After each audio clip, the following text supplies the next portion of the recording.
Yeah, we find her, the beautiful girl we've been missing. We wanna have her kissing. We find her, now we in love. So it goes so, the remix. DMB, Tux Bites, remix.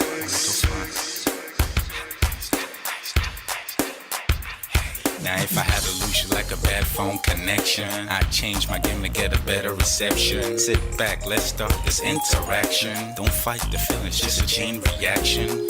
Your heart won't give you the wrong instructions. Like my GPS, yes I got the right direction. We gotta merge together like a road intersection. Last stop is gonna be my love and affection. I ain't like the mother dudes, they wanna call you shorty, but I'ma call you a beautiful girl. I took your picture home, my mama saw it, she's a very, very beautiful girl. I wanna put you in my video, cause you're so beautiful.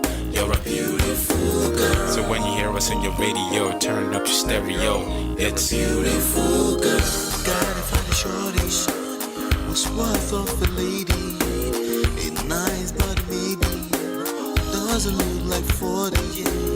It's taking a little time. I wasn't seeing no signs, any traces of my baby. Who's gonna be my baby? But I thought I'm gonna take my time. But then it took a long fine eye. I saw a shorty passing by. She's got this very pretty smile. He was right at the bus station. I tried to make a conversation, holding her arms, feeling so tough. I felt this sensation. It's been a while that I've been trying to find a beautiful girl. And now I realize I found me a beautiful girl. She's a model, she's so fine. I just wanna take it by. Beautiful girl. Sparkling eyes are killing tight. I found me a beautiful girl. My wish came true when I saw you, girl. God must have blessed me with your beauty, girl. Looking so right from your head to your toe, shaped like a cocoa bottle with a smile of a queen. My queen to be, you my destiny. Got a body of a goddess with your beauty, I'm impressed and I'm never in distress. Come on over and be mine. Been searching for a man and now all the cats keep looking to mine. With a sexy walk and a sexy talk, she must be from your planet called the sexy world. I know I ain't tripping, better yet I'm thinking put a ring on the finger, we look good together. Take your place in my heart with your beauty, I'ma say that I'll never turn away. Who would think I'm in love? Such the way she smiles at me just really makes me weak. The way she speaks to me just really make me go so weak. Keep staring in her eyebrows. All I kept on saying is wow. Your beauty shines and breeze at night. All I really want in my life. Oh yeah.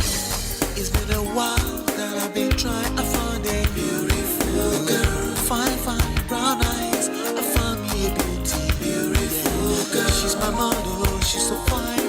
I just wanna take it. Beautiful girl. Sparkling eyes, killing tight. I found me a beautiful girl. Yeah, beautiful girl. One beautiful girl, yeah. Beautiful girl. Damn. Money, you seen her? Hot Ice, have you seen her? LP, have you seen her? I'ma go over to Tux Bites. I know you've probably seen her. He has a lot of beautiful girls with him. Tux, it's DMB, baby. Look. I look for a while, but I can't seem to find a beautiful girl so I can make her mine. Time after time, I've been searching for a while, but every girl I meet never seems worthwhile. What can I do? I pray to God for an answer. I feel pains in my heart like cancer, and when I find her, I'm gonna romance her. Lace several presents and gifts. Call me Santa Claus. I make a heartbeat pause. That's my girl, homeboy, not yours. The girl of my dreams, she's more than I ever thought. Show me ass and culture, I think I'm getting punked. She's what I really want, so I'ma go get her. Since I'm a go getter, you know I'm gon' get her. And I will give her the world, anything for my beautiful girl. Psych. Ooh. It's been a while that I've been trying to find a beautiful girl. Fine brown eyes. I found me a beautiful girl. She's my model, she's so fine. I just wanna take it. Beautiful girl. Sparkling eyes, killing time.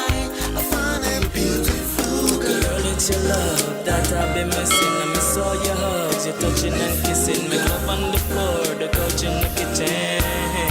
One love enough, we done enough.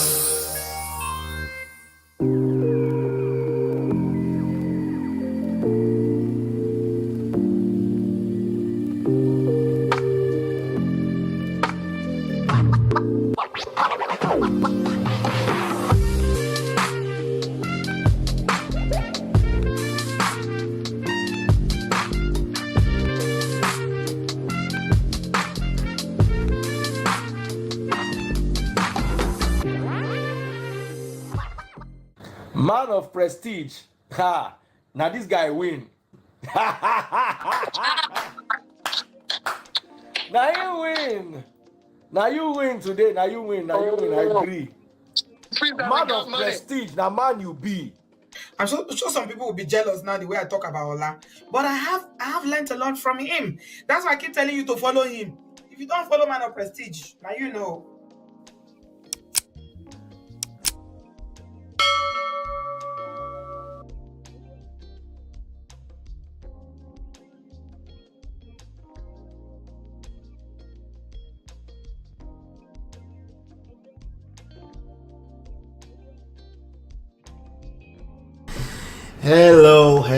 Hello. I think you can hear me now.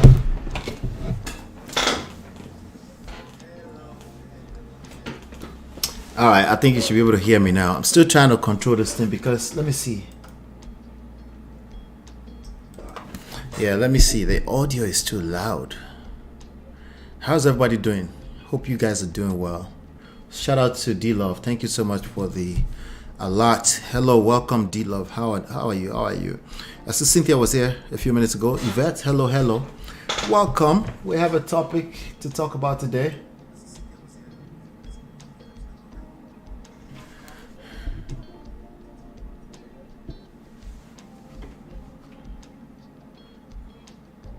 I'm still regulating the audio. It's picking up everything. Let's see. Let's just make sure.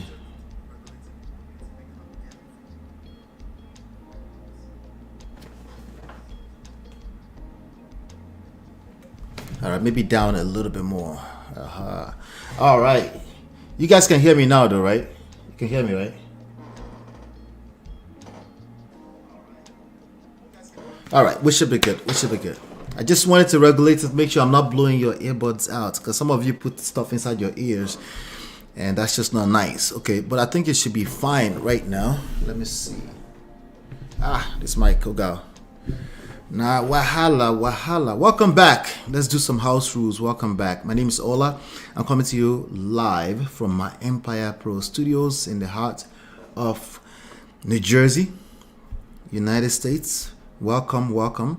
Shout out to my sponsors, D-Love, Gores Corner, Shomama, Tima, Filmgirl, Adesua, Natu, Richie. I appreciate you. You can become a sponsor by using the join button on the channel. I appreciate you. I think it goes as low as 99 cents. I'm not sure.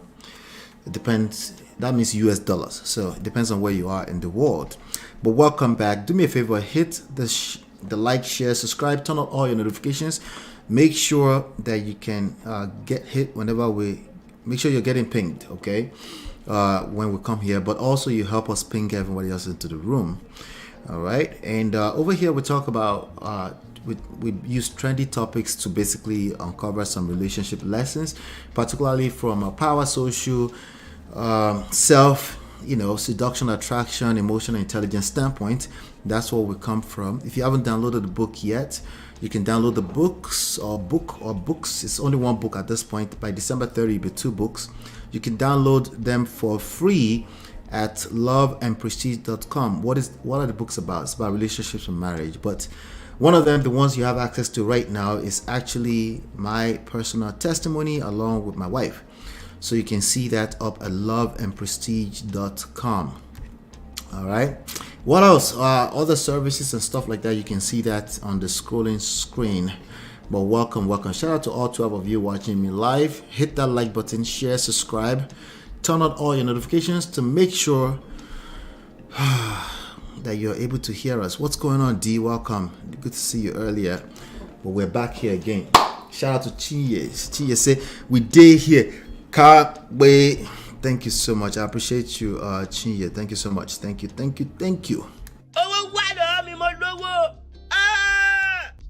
Right. You just gingered me up. We have a big topic to talk about today. Okay. A big topic. It's a topic that has been, I don't know if it's a topic that's strolling the internet for the past 3 years or so, or if it's the internet that's been trolling the people that are part of this topic. I'm not sure which one is which one, okay? But the news today, the breaking news today is that Jada is somewhere on the internet talking about she's been separated from Will Smith for the past 7 years, since 2016. Since 2016. What was your first thought when you saw that today? I'm curious to know, what was your first thought when you saw that today? What was your first thought when you saw that today? We knew it. I think actually Yvette left a comment earlier. Let me see if I can pull that up. You knew it, or it's just like too sad? You're like, oh, you wish it wasn't that case. What exactly was your thought, right? By the way, there's nothing to celebrate about this. Okay, there's nothing to celebrate here. Shout out to D. D, thank you so much. I appreciate you. So the money is plenty, matching my good sis. I appreciate you. Right? What was your thoughts? Like, Yvette said she renewed it. She said, when I saw it, I said, not new info, right? It's not exactly new. I think it's new that they didn't get back together. A lot of people knew that they were separated, but not necessarily that they're still separated, right? Because I read Will Smith's book. He didn't make mention of that, okay? And I'm glad he did not, okay? There's a lot of the weak men in this internet streets would have loved that he made mention of that in his book, so that he can prove to them that you don't allow a woman to direct her. First of all, that's an assumption that woman has been directing the course of his life. And if he did, to an extent, aka slapping another man on the stage of Oscars, well, that's the mother of his kids. Why is that such a strange thing to the grown men of 2000 and... right? It's weird. But we're going to talk about that today. We're going to get into that today. We're going to dive in a little bit deeper into... But this is the announcement. Let me see here. This was the announcement. Let's just start with that, and then we'll get to some of the... let's see. This is the announcement. We're going to get a little bit deeper into it, but... let's see. Boom. Here you go. Let's play this. We are back, 8:40. We're going to be talking about this. Yeah, God, we met up. He opened up. There are so many surprising things in the book, but the thing that surprised me the most, that I actually had to reread it because I said, is this true? Right.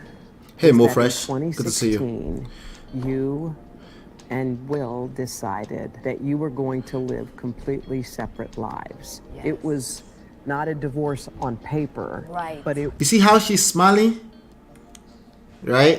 Hey, this are some of the problems, okay? Now, keep in mind, she's selling books. I am selling books too, tons of them, okay? You can download them for free, by the way. You can download this one for free, right now. loveprestige.com. Books. She's selling books. Oh my God.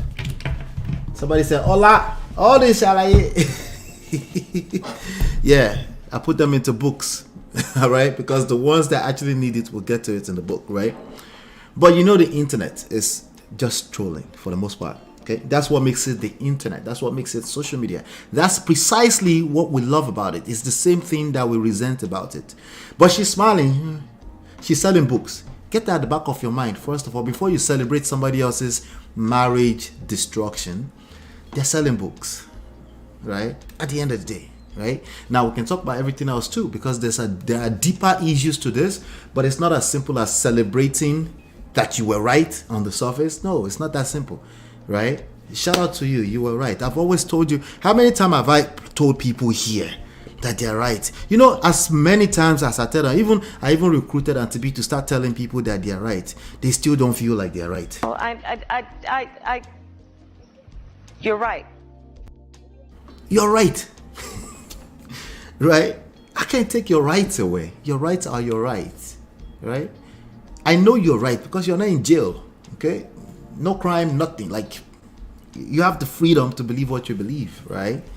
But you have to understand that there's also the freedom of the universe to grant you consequences. Well, she's smiling. I can't shame her for smiling, right? But that smiling is demonstrating, is trying to demonstrate like, and that's okay. And that's okay. And the internet is like, no, that's not okay. Especially the men. They're like, that's not okay. Like, that's not okay. No, she said that's okay. You're the one that will tell her she's wrong, Gabby. Was a divorce.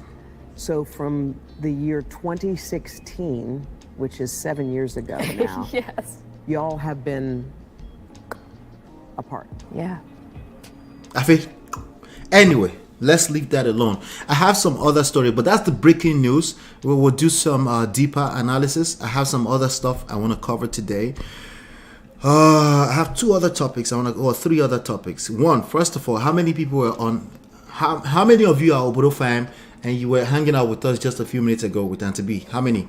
Let me know in the chat. Say one in the chat if you were hanging out with us and Auntie B just a few minutes ago. How many of you? Let's see. Not surprised. Long time rumor is that they are in an open relationship. Yep, swingers, all kind of stuff. That's rumors out there, right? But people, I think the people that are pushing the hardest against this or celebrating it, make it seem like they were just right. They hate the idea that somebody can actually live some kind of alternative lifestyle, and it irks them. It makes them want to like punch somebody in the face. So what they say is like, well, these women are destroying everybody. Well, this woman, first of all, it's two people involved, but we'll talk about it. We'll talk about it when we get there. Yeah, that's smiling. These rumors have been swirling around the streets, separate, open marriage.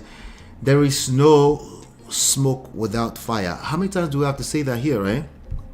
I remember when the Daily Mail first reported this years ago. Every time they want to sell something, they review what we already know. Justice for August. Okay, we'll talk about that in a minute. Brother Patrick, hello, Brother Patrick. So, Ola, you are right. Take your flowers. Thank you. I appreciate you, Brother Patrick. I appreciate you. So everybody was hanging out. Brother Patrick, you didn't come on the stage. You and Brother Ben left me to it. But it was an awesome time. I enjoyed that. I enjoyed that conversation. So I'm guessing that August situation happened during that separation. Yeah. Now, for me personally, the August situation is a no-no. All right. But I'm also the person, remember, just on Auntie B's platform, right? I'm also the person who says that person is at a very low place. The fact that they will put themselves at a harm's way, that person is at a very, very, like that lady that was walking down, that person has nothing to lose, or they feel like they have nothing to lose, right? We're going to talk about that when it comes to Jada Pinkett as well, okay? But anyway, shout out to you. Thank you so much, everybody, for the support, the quick support. We have a long conversation today. I got to keep it to time. We're 20 minutes in already. I'll be right back.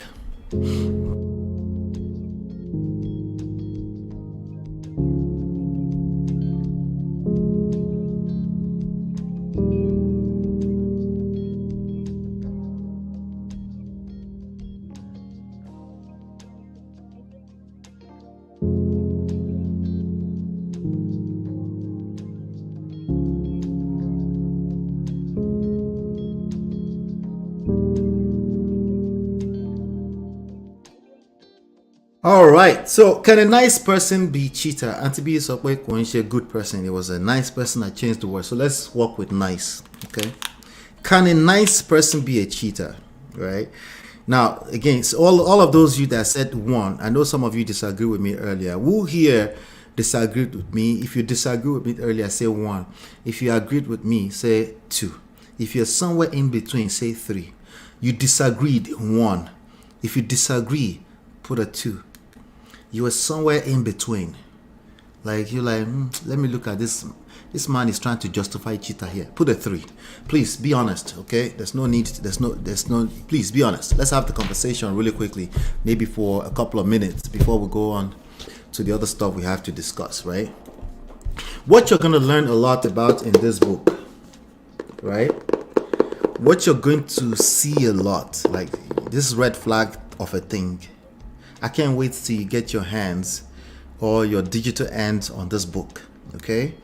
You're going to see tons of stories, okay? That demonstrate, that will continue to demonstrate to you the picture of life as it is, the painting that we call life, right? What you're not going to find in this book is black, the color black, or the color white, okay, outside of just the text, right? In fact, I was thinking, you see this cream inside. One of the reasons why I decided not to do white, because I do have a book here that I really love, this book that I made white before. This book, it's all white, the digital marketing book, right? But this one's like, it gotta be cream. You know how people dress in white garment and they go to a wedding and they dress white?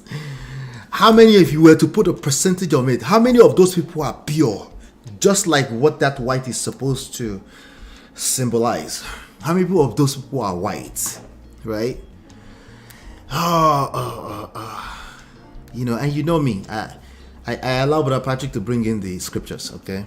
I do plug in scriptures here and there, but I feel like scriptures in a lot of people's eyes is so watered down that even when you give them scripture, they already know where you're going, so they think you're trying to manipulate them. So I kind of stay away from them. I want us to dig a little bit deeper into some of these conversations where I am okay with being wrong, but we have that conversation, Sha. We must have that conversation. So can a nice person be a cheater, right? And to be gone, even she adjusted her. She after they started pulling receipts on her, she adjusted her position towards the end too. Even though she says, "I won't let you change my mind." I was like, "Yeah, I know. That's the point. I want you to struggle with me. I want you to struggle. Don't allow me to change your mind. I want you to process it, right?" But let me see. Who said? Anybody say 1? I didn't say the 2 or 1. Okay, I see explanations. Shola said 2, so you agreed with me, right?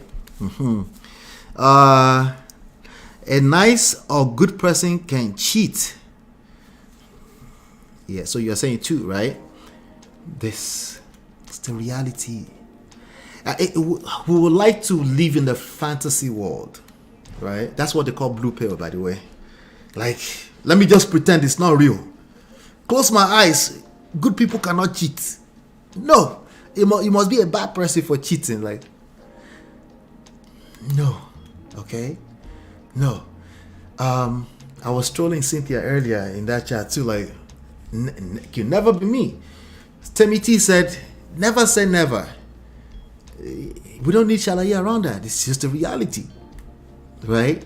Now it's Cynthia said. I saw her comments. She was like, you know, you speak into existence. I was like, clap for Cynthia. It's affirmation. There's nothing wrong with that. Affirmations do work, right? So let's not pretend like we're trying to make logical statements. We're just trying to affirm. We're trying to make the most out of our situation, right? Which affirmations are powerful, by the way. You can speak into existence, absolutely, right?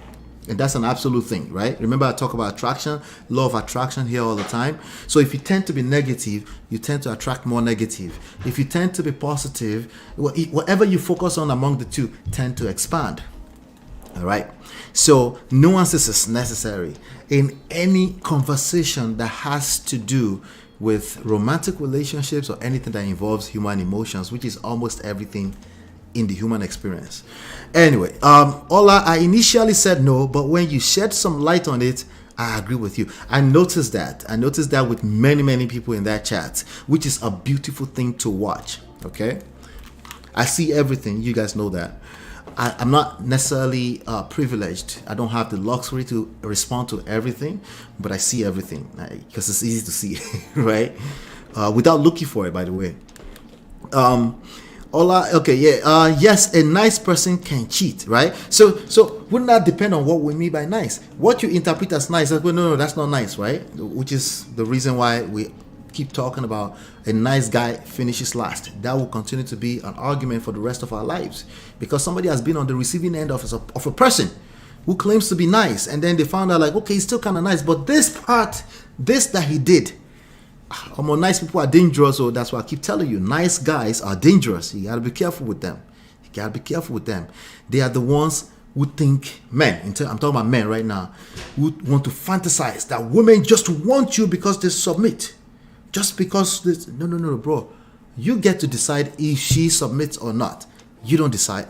She doesn't decide that. Okay? No. I know she said that I can submit. It doesn't matter what she said. Hear me out, okay? You decide if your woman submits or not. Okay? You decide. Okay? Remember your woman. Define your woman very well, right? So it's so many things going on at the same time, right? So nuances, context, right? So a nice person, somebody considered to be a nice person by gazillions of human beings can cheat. I'm not saying that. That's not my opinion. That's the reality we find ourselves in, right? And when people say red pill, that's what they say. They see it as it is, but actually a lot of people yelling red pill around the internet streets are blue pill because they're fantasizing that people are just, they're still fantasizing about Hollywood, Nollywood narrative, like the end. The enemy was destroyed. The end. The bad man was destroyed, right? In real life, the bad man is not always destroyed. Okay, let's redefine bad man. Let's come back, okay? In real life, if you go into even a court of law, right? It's not about who is right. It's about who can prove that they are right. You never heard that before, right? That's the reality, okay? And often, I don't know if you've heard this before. A lot of innocent people are in jail. Yes, in the United States. You've never heard that? I pray that that will not be your portion in Jesus' name, okay? But let's be guided. Let's be guided with some of these principles, right? Absolutely, yes. It's by God's grace. That's all I'm trying to say, Brother Patrick. You see? By God's grace. Ori affair, it's free. It's not by your doing. If you think it's by your doing, the only thing you're telling me is that you've never found yourself in compromising position before. Like going to the fridge in the middle of the night to eat cake. I know you guys didn't feel. You didn't realize the reason why we disagreed on that being analogy earlier is because you're weighing one offense and real life, the universe, right? The supreme being, the most high God does not measure right and wrong the way we do. He just doesn't. I'm sorry. That's not the reality. He doesn't, okay? If you lie small, the one we call white lie is the same as a person who cheated, as in a full-blown korewa with another person. As far as the ultimate is concerned, right? Now, what makes that beautiful is that it's okay for you to try to measure it and then dish judgment accordingly. Where the scripture also says what it says about judgment, because he was trying to get us to be careful when you're judging. Because that same measure, see, you like measure, Abby? That same measure, if it comes back, you won't like it. You won't like it. But let's see. We all had nice uncles who are cheaters. Like, this is the reality. It's everywhere. And it's fascinating that was an argument, right? And to be and another person felt like you were doing bro code, which was not the case. Yeah, bro code was not relevant to that per se. I wasn't trying to protect the brothers. The brothers are what they are. A lot of them have bad behaviors, terrible bad behaviors that they will collect for. They will continue to collect for it until they change. That's the reality, right? No, I'm a man. I could just do whatever I want. You know they don't get away with that, right? It might seem like that on the surface. They don't, okay? D said, I agree with you from the jump. Thank you, Jerry. I appreciate all of you. All of it. Gracious greatness, Kai. You people have started this thing. You people have too much money. Yes, so too much money. Thank you, bro. I appreciate the 10 pounds. I love seeing pounds. Wow. Thank you, bro. All right. So Chinja said 2. So agree with me. This is the point. No one is perfect. The only time we discount this statement is when we're trying to measure one offense against the other, right? If you cheating precisely means you're doing something that you wouldn't do in front of your spouse. It includes, if not more dangerous, texting weirdos, texting weirdos, and it's harmless, but you wouldn't show it to your husband. That's cheating, and it's probably more dangerous because if he finds out he would never trust that you haven't done the full-blown thing. So it's worse because you feel like I should have done the whole thing. If you're at that kind of low place, you feel like I should have done the whole thing. Have you never heard people say, well, I didn't really do anything and I feel like I should have done the whole thing? All I did is trying to measure it. Emotions does not measure it like that. Emotions, God, supreme being, right? The human mind is a powerful tool. You can create 200 Nollywood movies in this moment, right now, right? But in reality, you can't create that, right? So if he sees that you're texting very intimate stuff with another human being, right? His mind will create 2,000 manosphere videos, right? His mind will create 2,000 manosphere videos of your back being blown out by strangers. Oh, no, sorry, by a high school ex-boyfriend. And now you'll be here saying, well, I didn't really do anything. It's not the same. What about you? They're like, it's too late. It's too late. Too late, right? And you can't manipulate him into forgiveness, right? Because they might not be able to forgive. Oh, by the way, a lot of men do forgive that kind of stuff. Just so you know, okay? No one is perfect. Let's pray we don't fall into temptation. Look at David in the Bible, for instance. There's tons of stories. Thank you so much. I don't get money at the times, though. No select 1, 2, 3. I appreciate you, bro. Nice people cheat. Many good-looking men can't handle attention. It's a good point. It's a good point. This is all I got out of it. Auntie Ronke got what she got. It is what it is. I don't know her full story, right? But that was the part that, nice people don't cheat? Are you sure about that? And I'll tell you why I actually think it's more of a dangerous statement. I said it on Archbishop, but I'll repeat in a second here. I'm now a 2 after the explanations. Yvette, all right. So you were 1 before, right? I feel you. It's not to exonerate cheaters. Cheaters, they can get away with it anyway. They're not going to get away with it. And you shouldn't allow them to get away. In terms of consequences, you shouldn't tolerate it, right? Because if you're tolerating somebody cheating on you, particularly they're doing something behind your back that they wouldn't do in front of you, but you caught them. If you're tolerating it, or you're tolerating serial cheaters, if you're doing that, you're enabling the behavior, right? Because there's nothing to incentivize changing that behavior, right? Because you're tolerating it. It doesn't mean you're guilty of the cheating. It just means you should be aware that enabling it just makes logical sense to not expect any change behavior if it's being rewarded, right? But the other side of things is, let's say for some reason they're in a space and you feel like this is your family. You feel that. If you don't feel that, nobody should manipulate you. But you feel like we can bring things together. The person is suggesting infidelity recovery, which is a real thing. There's a real program called Infidelity Recovery, which does work if people put in the work, right? Nothing works by itself, including marriage, unless you work it, right? So if you just conclude that it's only bad people, first of all, it's unrealistic, and it's no wonder why you're creating the kind of result you're creating.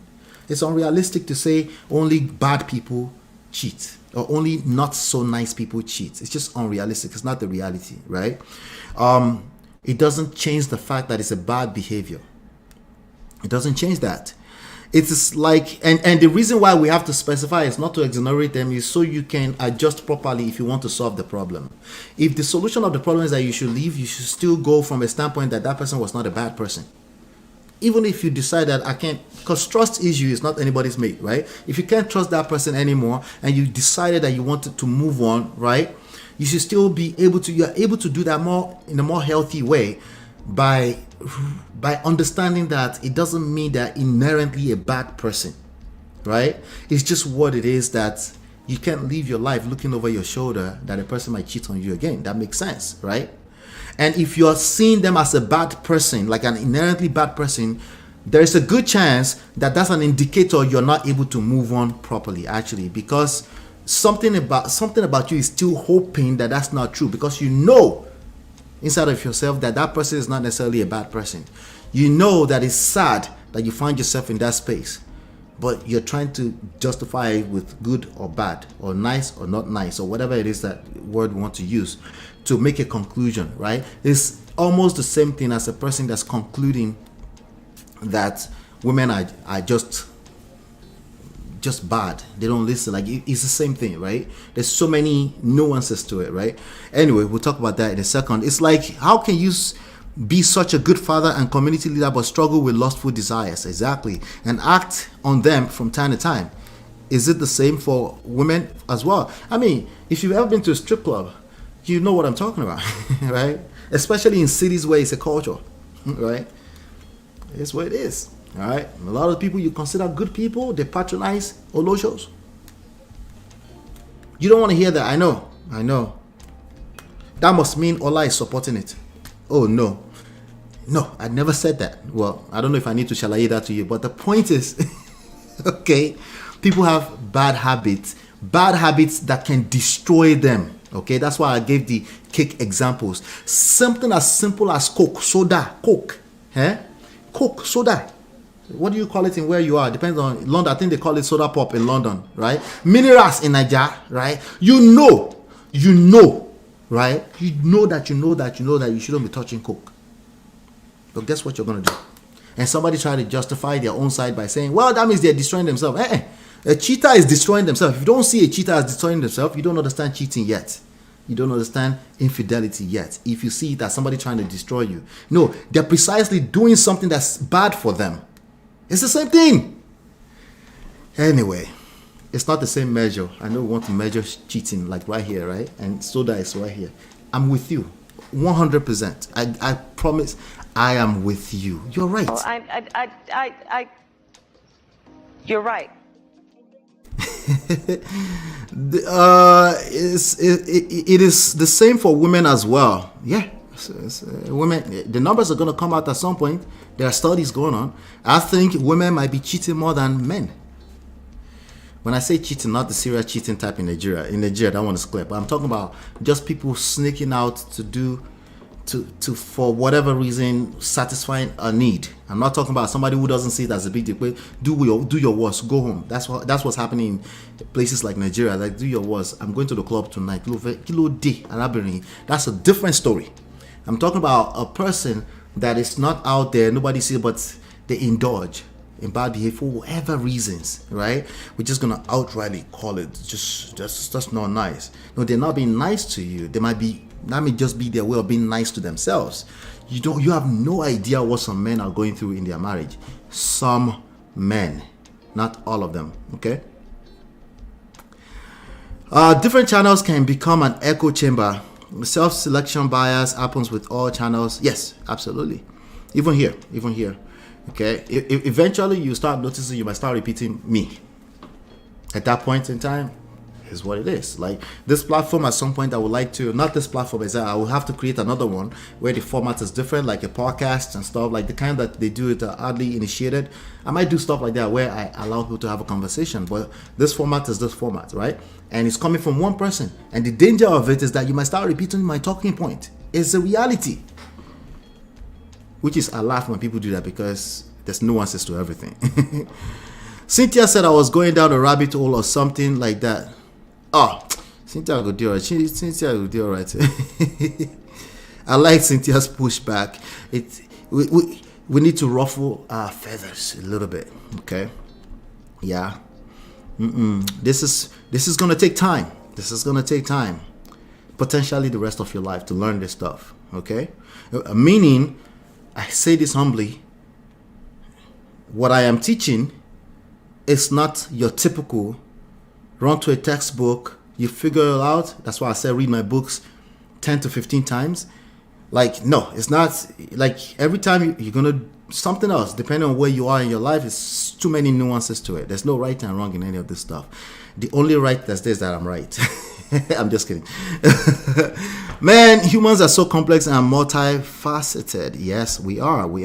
Yep.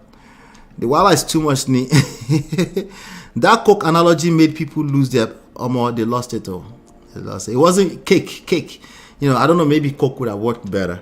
But yeah. For a second there, I was like, uh-oh. Dila say, MOP, I have a legit question. Do you think infidelity is associated with low morals or mental illness, maybe even an addiction for some? Addiction or addiction? Did you mean addiction? For some, I just can't relate with the cheating thing, so it baffles me. Did you mean addiction? Let me see. Did you mean addiction? When you say addiction. If you meant addiction, like an addict, yes, that's a part of the reason why a lot of people participate in that bad behavior. Low morals, yes, but keep in mind that we need to identify what your moral standards are, right? But I think most people's morals, if you're doing it behind your spouse's back, I think most people's morals, that defiles it. That's just, it's wrong. Wrong is wrong, right? It's just that we take the conversation beyond wrong for people who want to understand it so that they don't end up repeating it inside the same relationship or in the later relationship. Because a big aspect of this is the fact that, the fact that some people are addicts, right? Some people can't stop themselves. Does that mean they are free? No, consequences is free for everybody.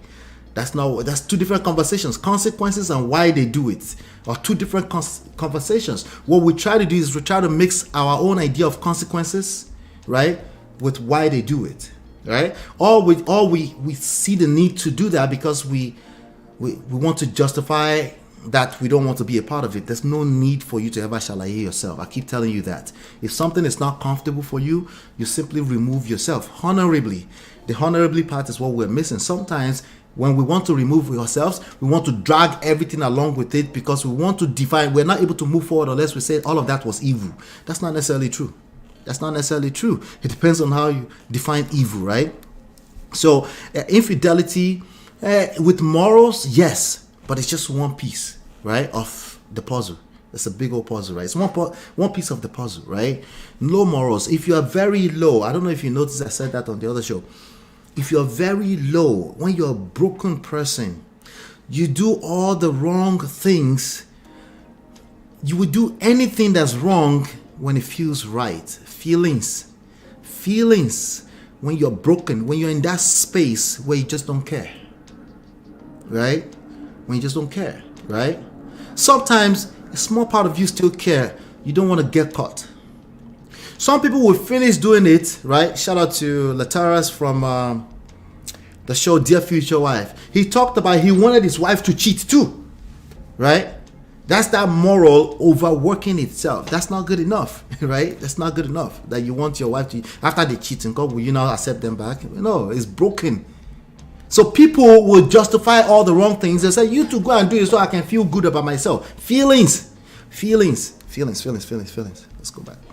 All right. So low morals, mental illness. Listen, it's just mental illness. Illness is an extreme. Okay. There's too many people. Right. I'm looking benchmark here. I'm using benchmark. Right. Benchmarks, a baseline. If you like science, right. There's too many people that are cheating. So I don't know if I can go too far into illness. Okay. Addiction, yes.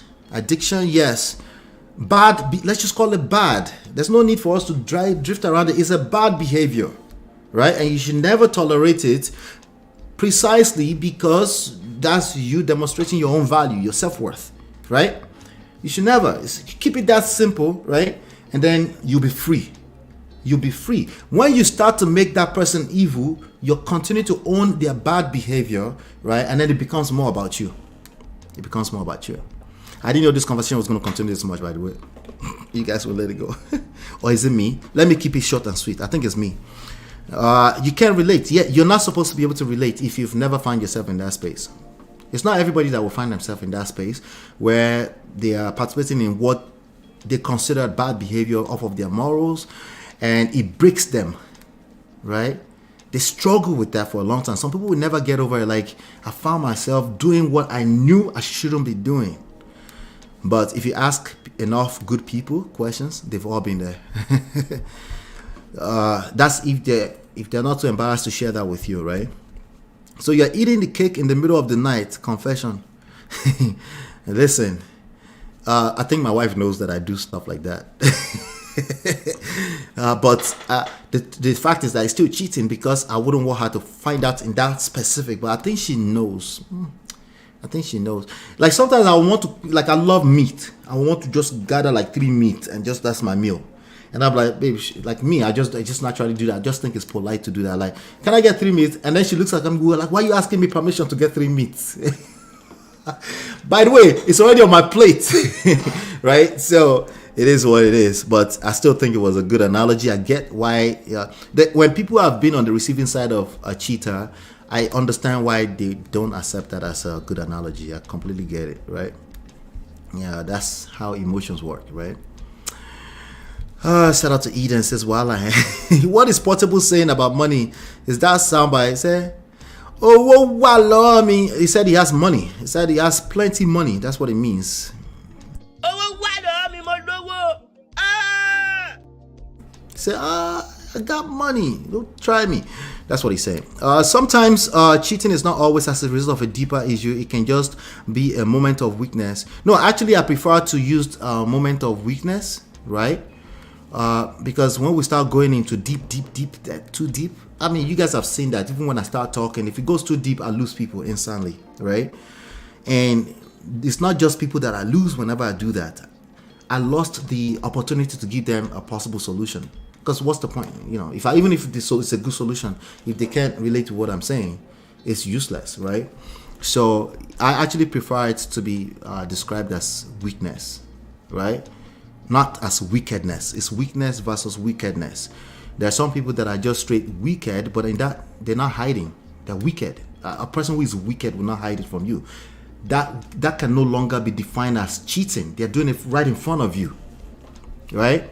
Lack of self-control is also good to describe that. Lust, absolutely. Even the best of us are in judgment from time. Yes, I agree with that, D. Absolutely. That's better description of the cheating behavior, infidelity, to me at least. Emotional cheating is real. Arnold Schwarzenegger, Arnold Schwarzenegger, I always struggle with that. Governor of a state got his maid pregnant. No be juju be that. Baba. Now God's grace, Brother Patrick. Now God's grace, okay. But when you practice good behavior, you position yourself, you put yourself in a system, you're on purpose, it's unlikely that you will have time for the BS, okay? It's unlikely. So I prefer that you set yourself up to win as opposed to, no, I could never be me. Like, says who? You know what? It can never be you. You're right.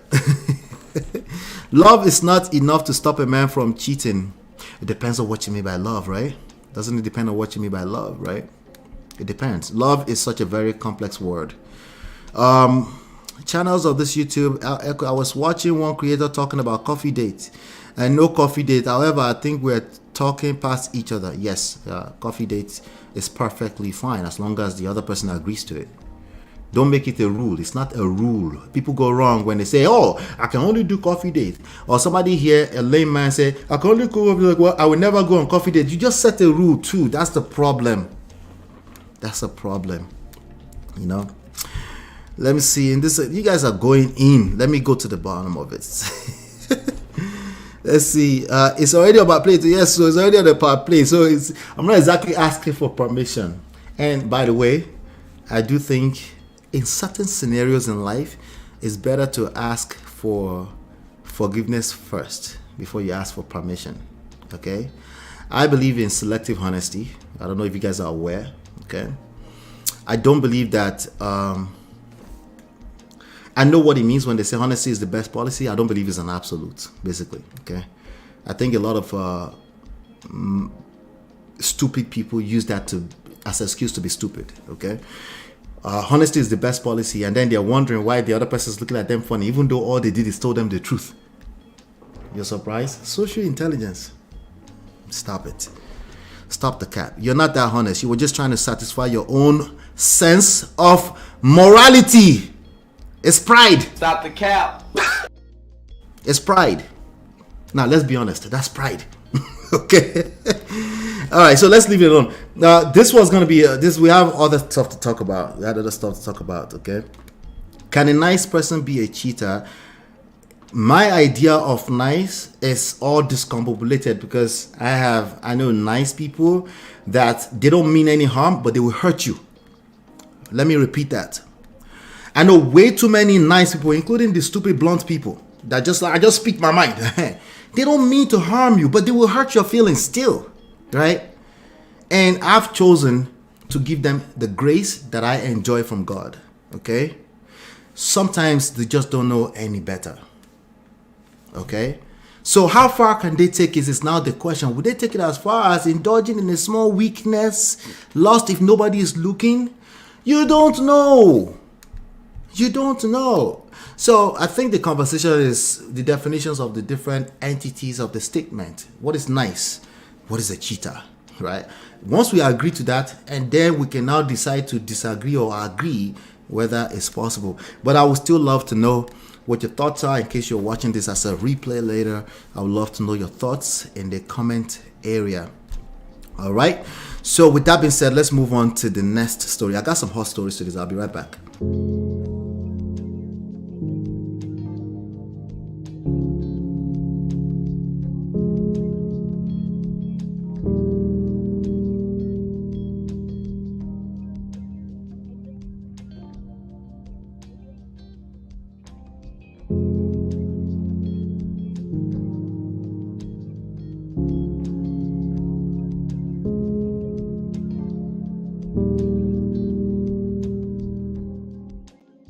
All right, let's talk about mother-in-laws. Mother-in-laws. Oh my God. This conversation, we never finish this conversation, right? We never finish this conversation. So, but there was some comments. Shout out to Chinye, shout out to Natu, shout out to Film Girl. Those are all my supporters, some of my favorites on this platform. Thank you. I appreciate you all for your support always. All right, so let me see here. Let me see if I can find those comments. More. See conversation. I'm going to read. I just want to know if you're here, you're not part of that conversation on the comment area. Let me know your thoughts as I read through their comments. Okay.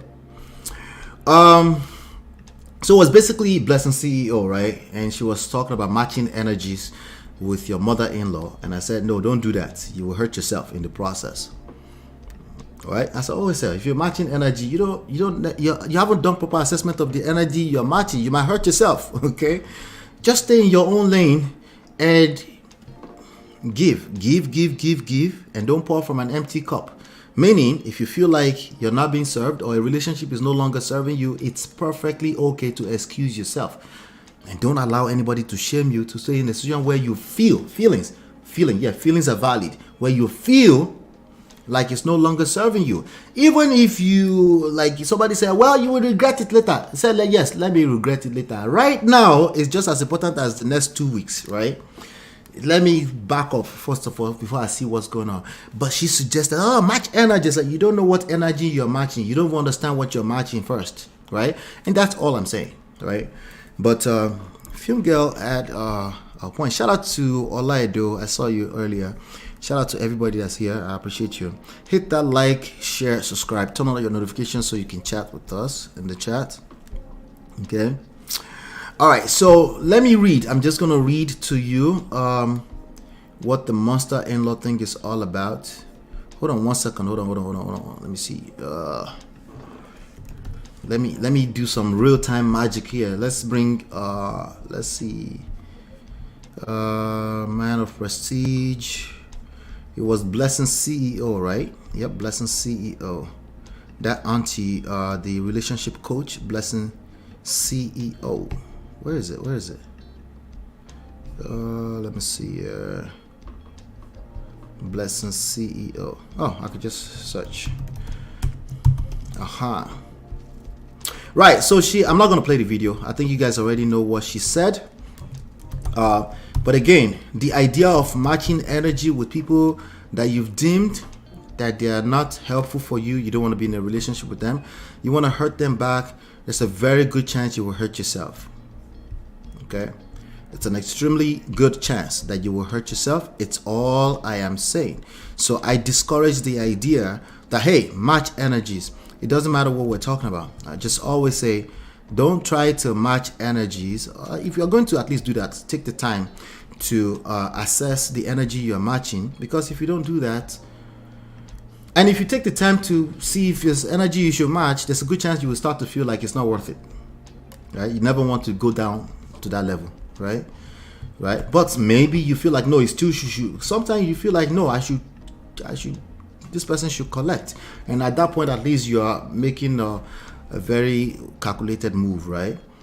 but this is emotions. So it's usually, like I was called out earlier on ATB show, it's not, you don't have time to be getting, but that's the point. We're making you aware that there's a high likelihood that you might just, anyway. So let me read Film Girl's comment. Film Girl said, MOP, I really do appreciate your analysis on this matter, and you're right on some points.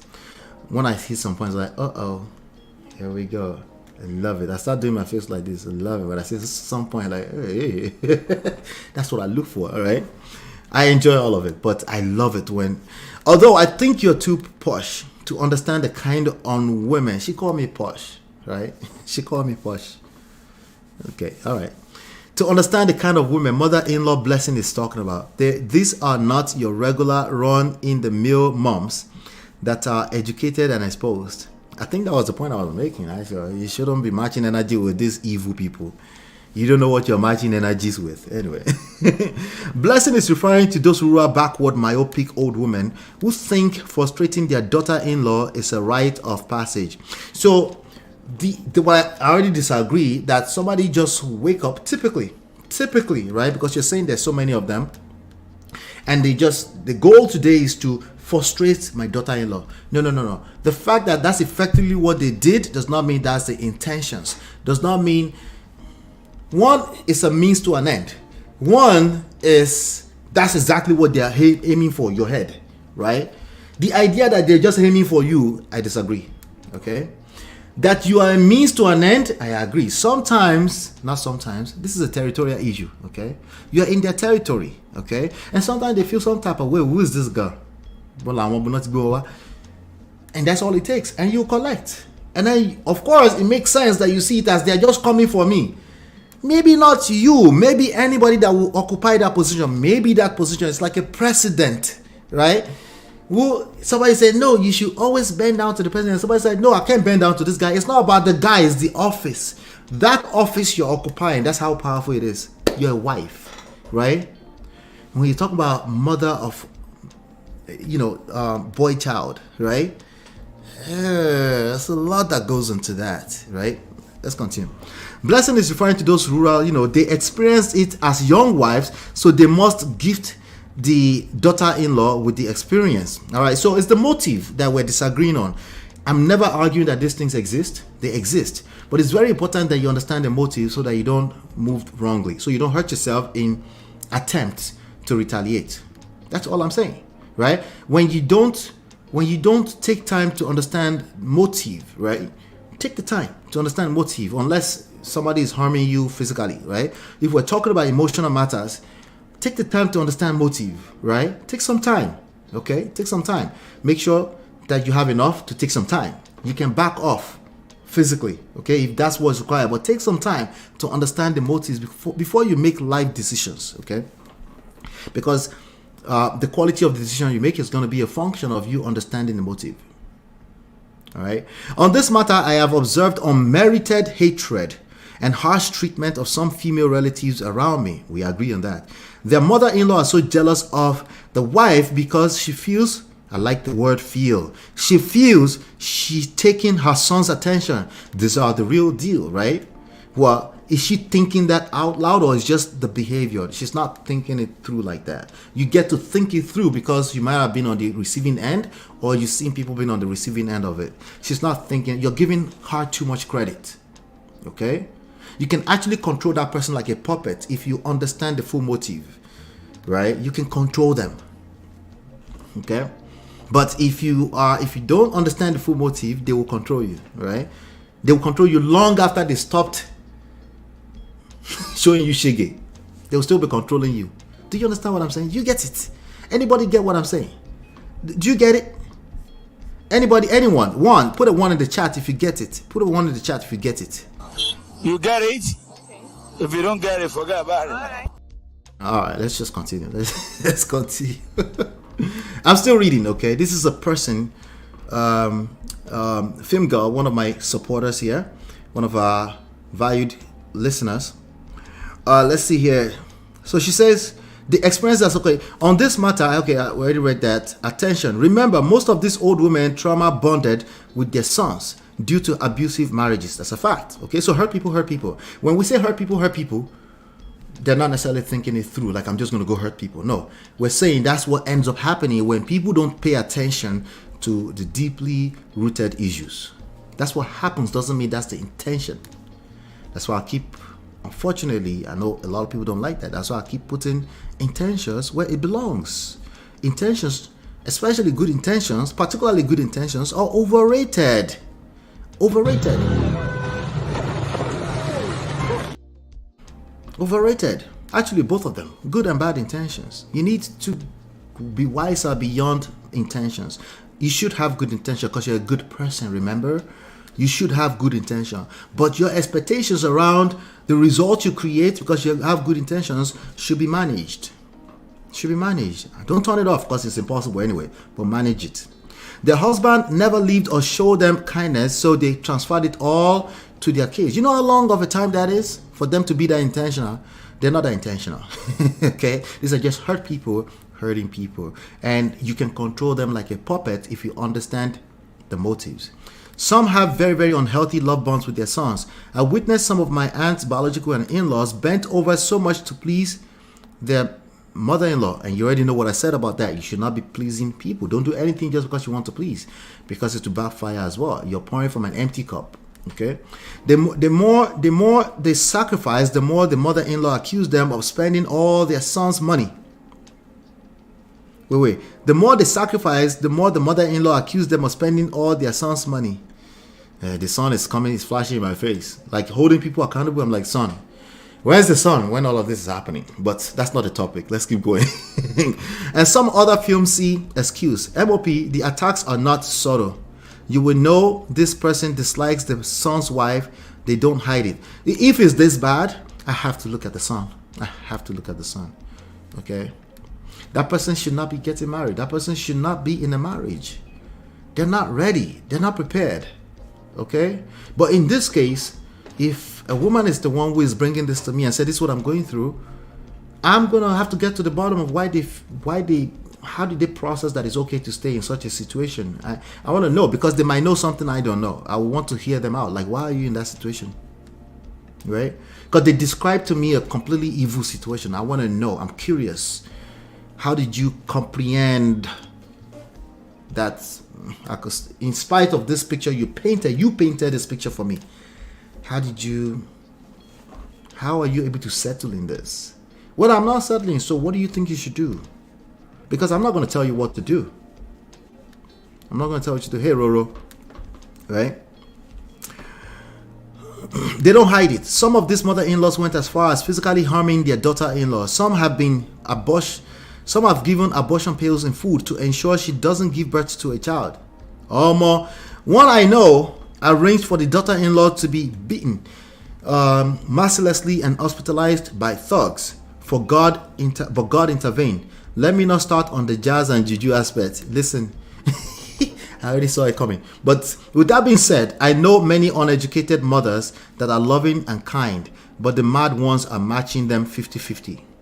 Nollywood depiction of such women is very spot on. I have observed all forms of extremes, extremes, played out on TV.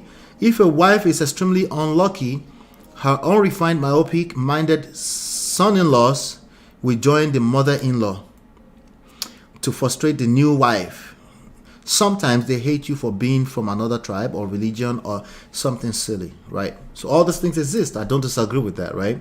Women usually swap such stories around to equip ourselves with information, but it can be scary. Can you imagine one of my overly assertive, bad-mannered aunt boasting that any woman that will marry her son must live with her for a month so that she can train her how to care for her son that lived abroad? Yeah, ladies. I know you want to advocate for men directly, indirect, subtly, subconsciously. Do you realize how much enabling you're giving this man with this statement? Where is the man? Oh my God. You say I'm blaming men. Where is the man in this equation? Somebody help me. Where is the man in this equation now? Right? You as a man, you are unless you subscribe to it, right? And then I have to look at you and say, this is the person you married. You're not okay with that? Okay, do the needful. It's not the end of the world. You can tell me all the extreme stories there is. They all exist. I always leave room in my rhetoric that the worst case scenarios exist. I do always tell you they're in the minority, because if it wasn't minority, this would be a war zone. But they do exist. But I'm asking you, where's the man? Where's the man? What is it saying about this situation? Right? So we're back to square one of the conversation. Now, it's a question that you might not have answers to, but somebody needs to help you with answering to that question. Like, where's the man? Because a solid, competent man, his mother yields to him. His mother seeks leadership from him, not the other way around. Shout out to my mother. She asked me yesterday, she said to me yesterday that you said I was going to come on the show. You didn't. I was like, I'm going to see her in a few after the show. Then we'll set a date to bring mommy on the show. They yield to you if you are a competent man, not the other way around. So why would my mother be in my territory talking about she gotta live with me? Like, what? So when you say this, it's hard for me to not see that you're making the son some kind of object, like a firewood who has no say in this situation. The only part I don't agree with blessing is matching energy. Just respect and avoid them if you can. Don't try to impress them, like MOP said. So I think ultimately you agreed with me, but you're painting the picture of the extreme. And I know many people don't like that. I have to look at you. What are you going to do about this extreme painting that you've painted for me? Right? I'm not blaming you. And I can't blame the person that hasn't told me their side of the story, right? I can do my analysis, but I don't know. The fact remains, I don't know. In fact, the one that you're telling with your own mouth, I still don't know, because I wasn't there, right? But I can do an analysis. I can tell you what I feel about these issues. But anyway, Chinye, I guess they exchanged and they, said, what do you think, Chioma? I saw it in the chat, And Chinye came here and said, Chinye said, Film Girl, I actually think that Chinye said one in the chat. Let me see. You said she won. Okay, she already said something. That would be great to have her. Okay, all right. She's here. Chinye said, I actually think that MOP understands how intensely wicked some mother-in-law can be, because it spans across Nigeria, not just in Igbo land. Exactly. Oh, by the way, I have personal experiences. The only difference is you might think that situation is a different motive. I think it's a different motive. I think a lot of people are not as calculated as you're giving them credit. You can control these people like puppets if you stop thinking that they must just be wicked. Okay? You can control them. But if you think they are wicked, it makes sense to me that you overreact. It just makes sense. That's just logical. If this person is being wicked to me, oh, sorry, I didn't mean overreact. That you will react with your emotions. Sorry, I didn't mean overreact. Because I don't know what you're reacting to. I can't measure your reaction.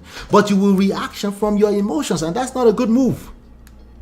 That's never a good move. Emotional intelligence is not the same thing as reacting with your emotions. Those are two different things. They're almost polar opposite. Okay? So she says, I do agree that evil usually stands out more, for obvious reasons, because they're sensational stories, right? I do agree with MOP. It's not a good advice to say that no mother-in-law loves you, right? Yeah, no mother-in-law loves you. That's extreme. Like, what? That doesn't make sense. They said no. I didn't say some don't love you. Some don't love you. You're right. Remember, everything is possible, right? But no mother-in-law loves you. Somebody's saying that and they don't see that it's dangerous to say that. You might want to watch the 20% dangerous part of what they, because the reason why you can relate with them is because 80% of what they're saying is truth. You've seen this event. But there's something very small, it might be 5%, 3%. They're saying something very small that are very, very dangerous that you internalize subconsciously and you're going to use it as a tool, right? According to this chick, It will make young girls to go into marriage to anticipate that their mother-in-law hates them. That's all I'm saying, Chinye. That's exactly what I'm saying. That dangerous little thing that she's silently saying, right? Yes, there are evil mother-in-laws and sister-in-laws that go to the extreme of hating their new wife by going the diabolic route. But there are a majority of mother-in-law out there who don't go to the extreme. They don't mean to go to the extreme, but they still kind of show the behavior. They show that's a little surface of it. And because you've been listening to these worst terrible stories, you're like, I knew it. I knew that I made the wrong move. I should have found somebody who does not have a mother. People are saying it. They mean it on this social media. They are saying things like, find a man who doesn't have a mother anymore. They are saying it. Are you not aware? Are you not paying attention? They are. It's because of all these most popular stories, the extreme of stories, right? I'm just saying. Remember, all of you don't respond to anything that's not extreme. Remember that. As just human nature, if it's not negative to an extreme, you don't respond. I say, like, you don't click, you don't share, you don't subscribe. That's the reality. It is what it is. Until you don't collect shege that is so deep, and you're like, okay, I think I might need some help from the one that's not chasing clout with every word, right? And by the way, let's be clear, I do chase clout. Hating their new wife by going the diabolic route, but there are a majority of mother-in-law out there who don't go to the extreme. Daughter-in-law should come into the marriage being respectful, but create boundaries when in-laws begin to disrespect her for no reason. Yep. But those boundaries, they're better off, they're more sustainable when they are coming with the help of your husband.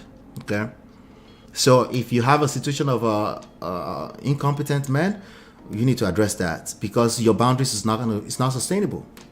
That's his mother. What are you gonna do with your own boundaries, right? Hopefully her husband will be one of those men. She's thinking about what I'm thinking. One of those men that will put his foot down and set boundaries to ensure that this wife and family respect one another. However, if it comes to the ones that are weak, when it comes to their family, it will create a huge problem. Exactly. I was like, see content. I'll be analyzing this further today. Have a blessed day, ladies. And I hope you guys had a blessed day. That was this morning. And Natu came. I didn't read the Natu's one at all. But I was like, I'll just wait. Natu said, Natu, where are you? Are you here at all, by any chance? I have a friend whose mother-in-law did not come to her wedding. Ha! What do I say about eloping? Anybody knows what I say about eloping here? The idea that people elope. You remember the story that I covered, the Prince Harry? People that elope, right? Yeah, if you have choices, I don't support that, you know. Shout out to Natu with all 3 badges on her name. Have a friend, my husband's immediate younger sister is like this. You can never do right by her. Hobby said he has never had a girlfriend that she liked. And like I said on the show, I blocked everything about her and only talk to her when we see. Shikena, that's it. You know, you put these people on a pedestal, they fall off anyway. So stop putting them on a pedestal, right? If they're in your space, you need to have a conversation with your husband in terms of how you feel. Focus on how you feel. Own it. Focus on how you feel. Maybe you can get some clarity, right? Film Girl says, my sister, talking to Nata, my sister, I don't know what powers govern this kind of women. For them to burn in pure hatred for years. Them know they tire. See the question I'm asking? That's the same thing I said earlier. You know how much what it takes for someone to nurse, right? It can only be emotional. Hurt people. It can only be at emotional level. It's not, oh, I'm just going to be evil and psychopath and wait for 25 years when my daughter-in-law gets here and I'll show them shege. That's basically the story that you guys are narrating more than half the time. And I'm saying, no, you're giving them too much credit. You can control these people like puppet if you understand that all of these actions are driven by emotions, things like jealousy, things like you're in my territory, things that, does that mean you should appease them? No, you shouldn't appease them. You should understand the power of patience, process, time, and make sure that there's no division between you and your husband. Because if there's division between you and your husband, the devil will use that woman to go through that angle. Okay, just so you know. Okay, and in all of it, when we finish all of this story, you will still be right. Well,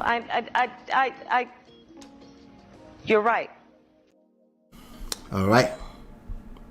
you'll still be right. But the results you're looking for, you'll be far from it. Okay. All right. So, lady top notch, hello. Good to see you. Before I met my husband, I intentionally turned a guy down because I know exactly who his mother is. Both boys, boy to mom. Hey, I just said it. Now, if you see, I didn't say you should see fire and run into it. I never said that. Well, I'm talking precisely to the people that this will come up to them from a blind spot. I think most mothers, right, most mother-in-laws will be deemed, not most, all of them will be deemed monster-in-law at some point. And how they respond to that is everything, okay? It would be easy if everybody can see it up front. Sometimes you're already inside of a 5, 6, 7 year marriage before you start to feel that way. For us, it was 8 years before I even had an idea that she felt any type of way. All right. So do you think it's as easy as just turning down? It's not that simple. It's not that simple. So anyway, here's the point. The point is, take the time to process what's going on at an emotional level, see what the motives are, right? Just do a quick assessment. Let's keep it black and white. Is this person being wicked, or this is a weakness, right? Weakness doesn't mean that they are exonerated and there's no consequences. It just means you don't give them too much credit. Once you realize there's a weakness, you can actually control them like puppets. But if it's wickedness, there's only one thing you should do with wicked people. You should remove yourself from anything that looks like their world. And if you're not removing yourself, if it's not that simple for you, there's a good chance that you don't really believe it's wickedness. And you're still trying to justify the BS, which is that you must be a bad person to do bad stuff. It's just not true. Okay? It's the same topic. You don't have to be a bad person to do bad stuff. It's the same topic, literally. Okay? Literally. Do me a favor, hit that like button. Hit that like button. Let's move on to the next one because we are kind of running out of time. We only have like 2-3 topics and then it's taking the whole time. I don't understand. But anyway, I will be right back.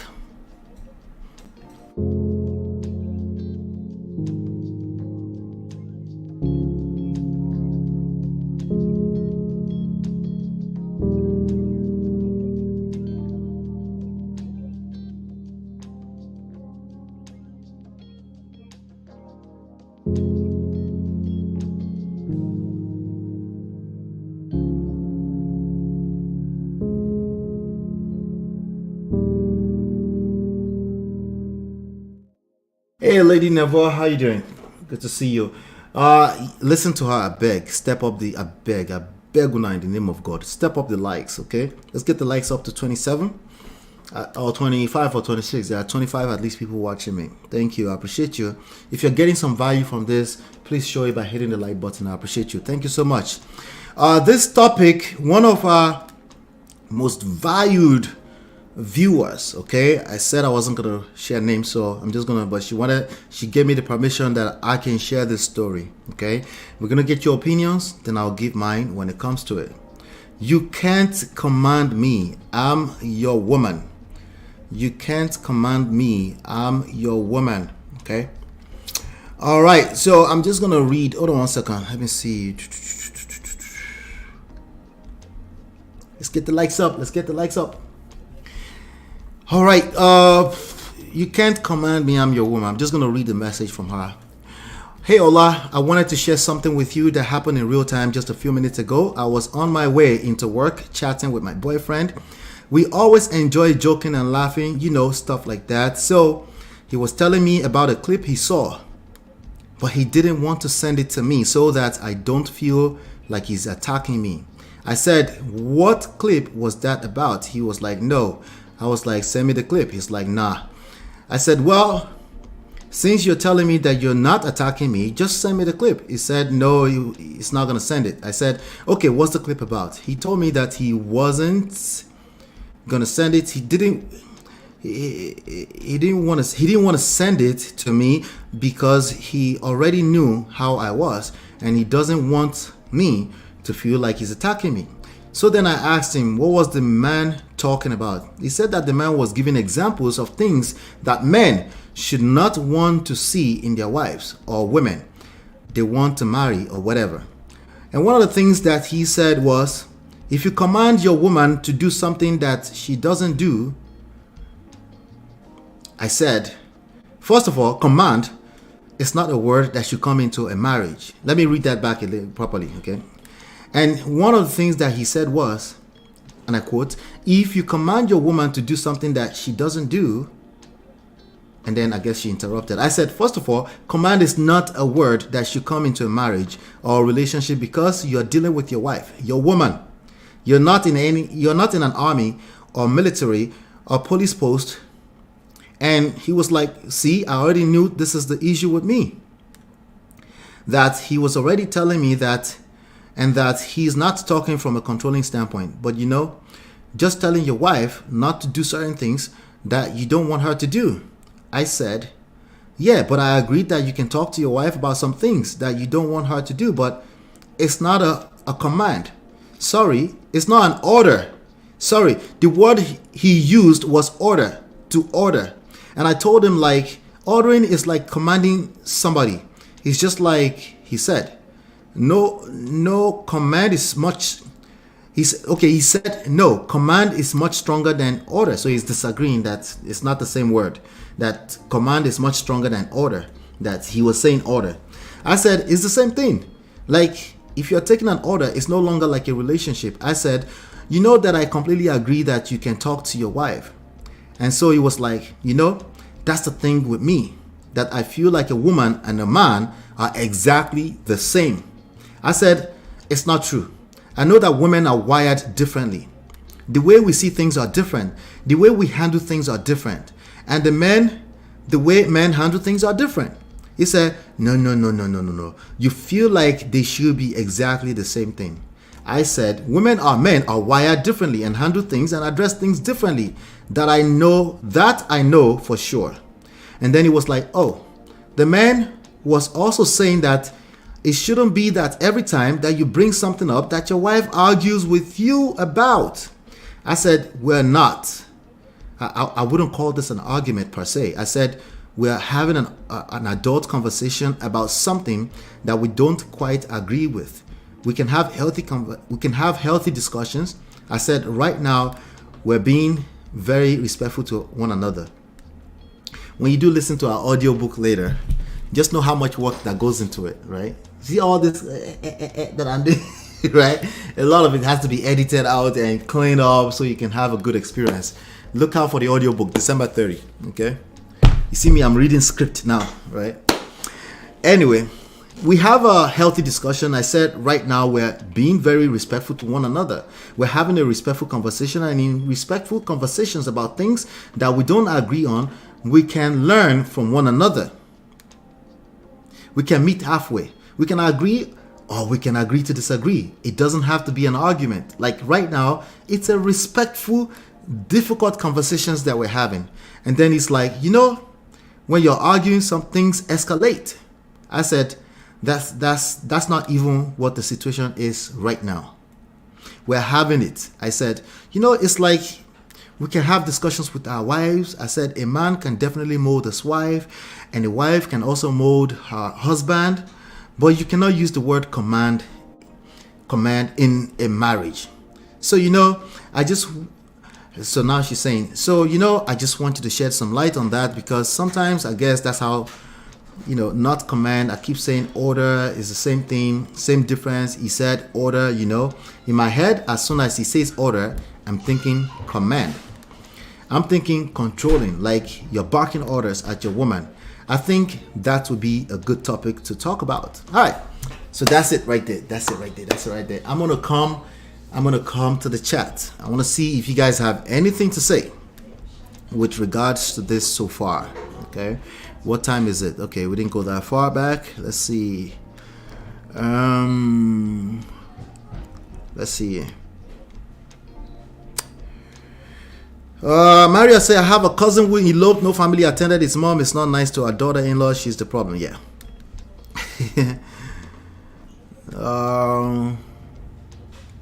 Let's see. Did you guys say anything yet? Let me see. I'm trying to see. D-Love already said command. Command? What do you mean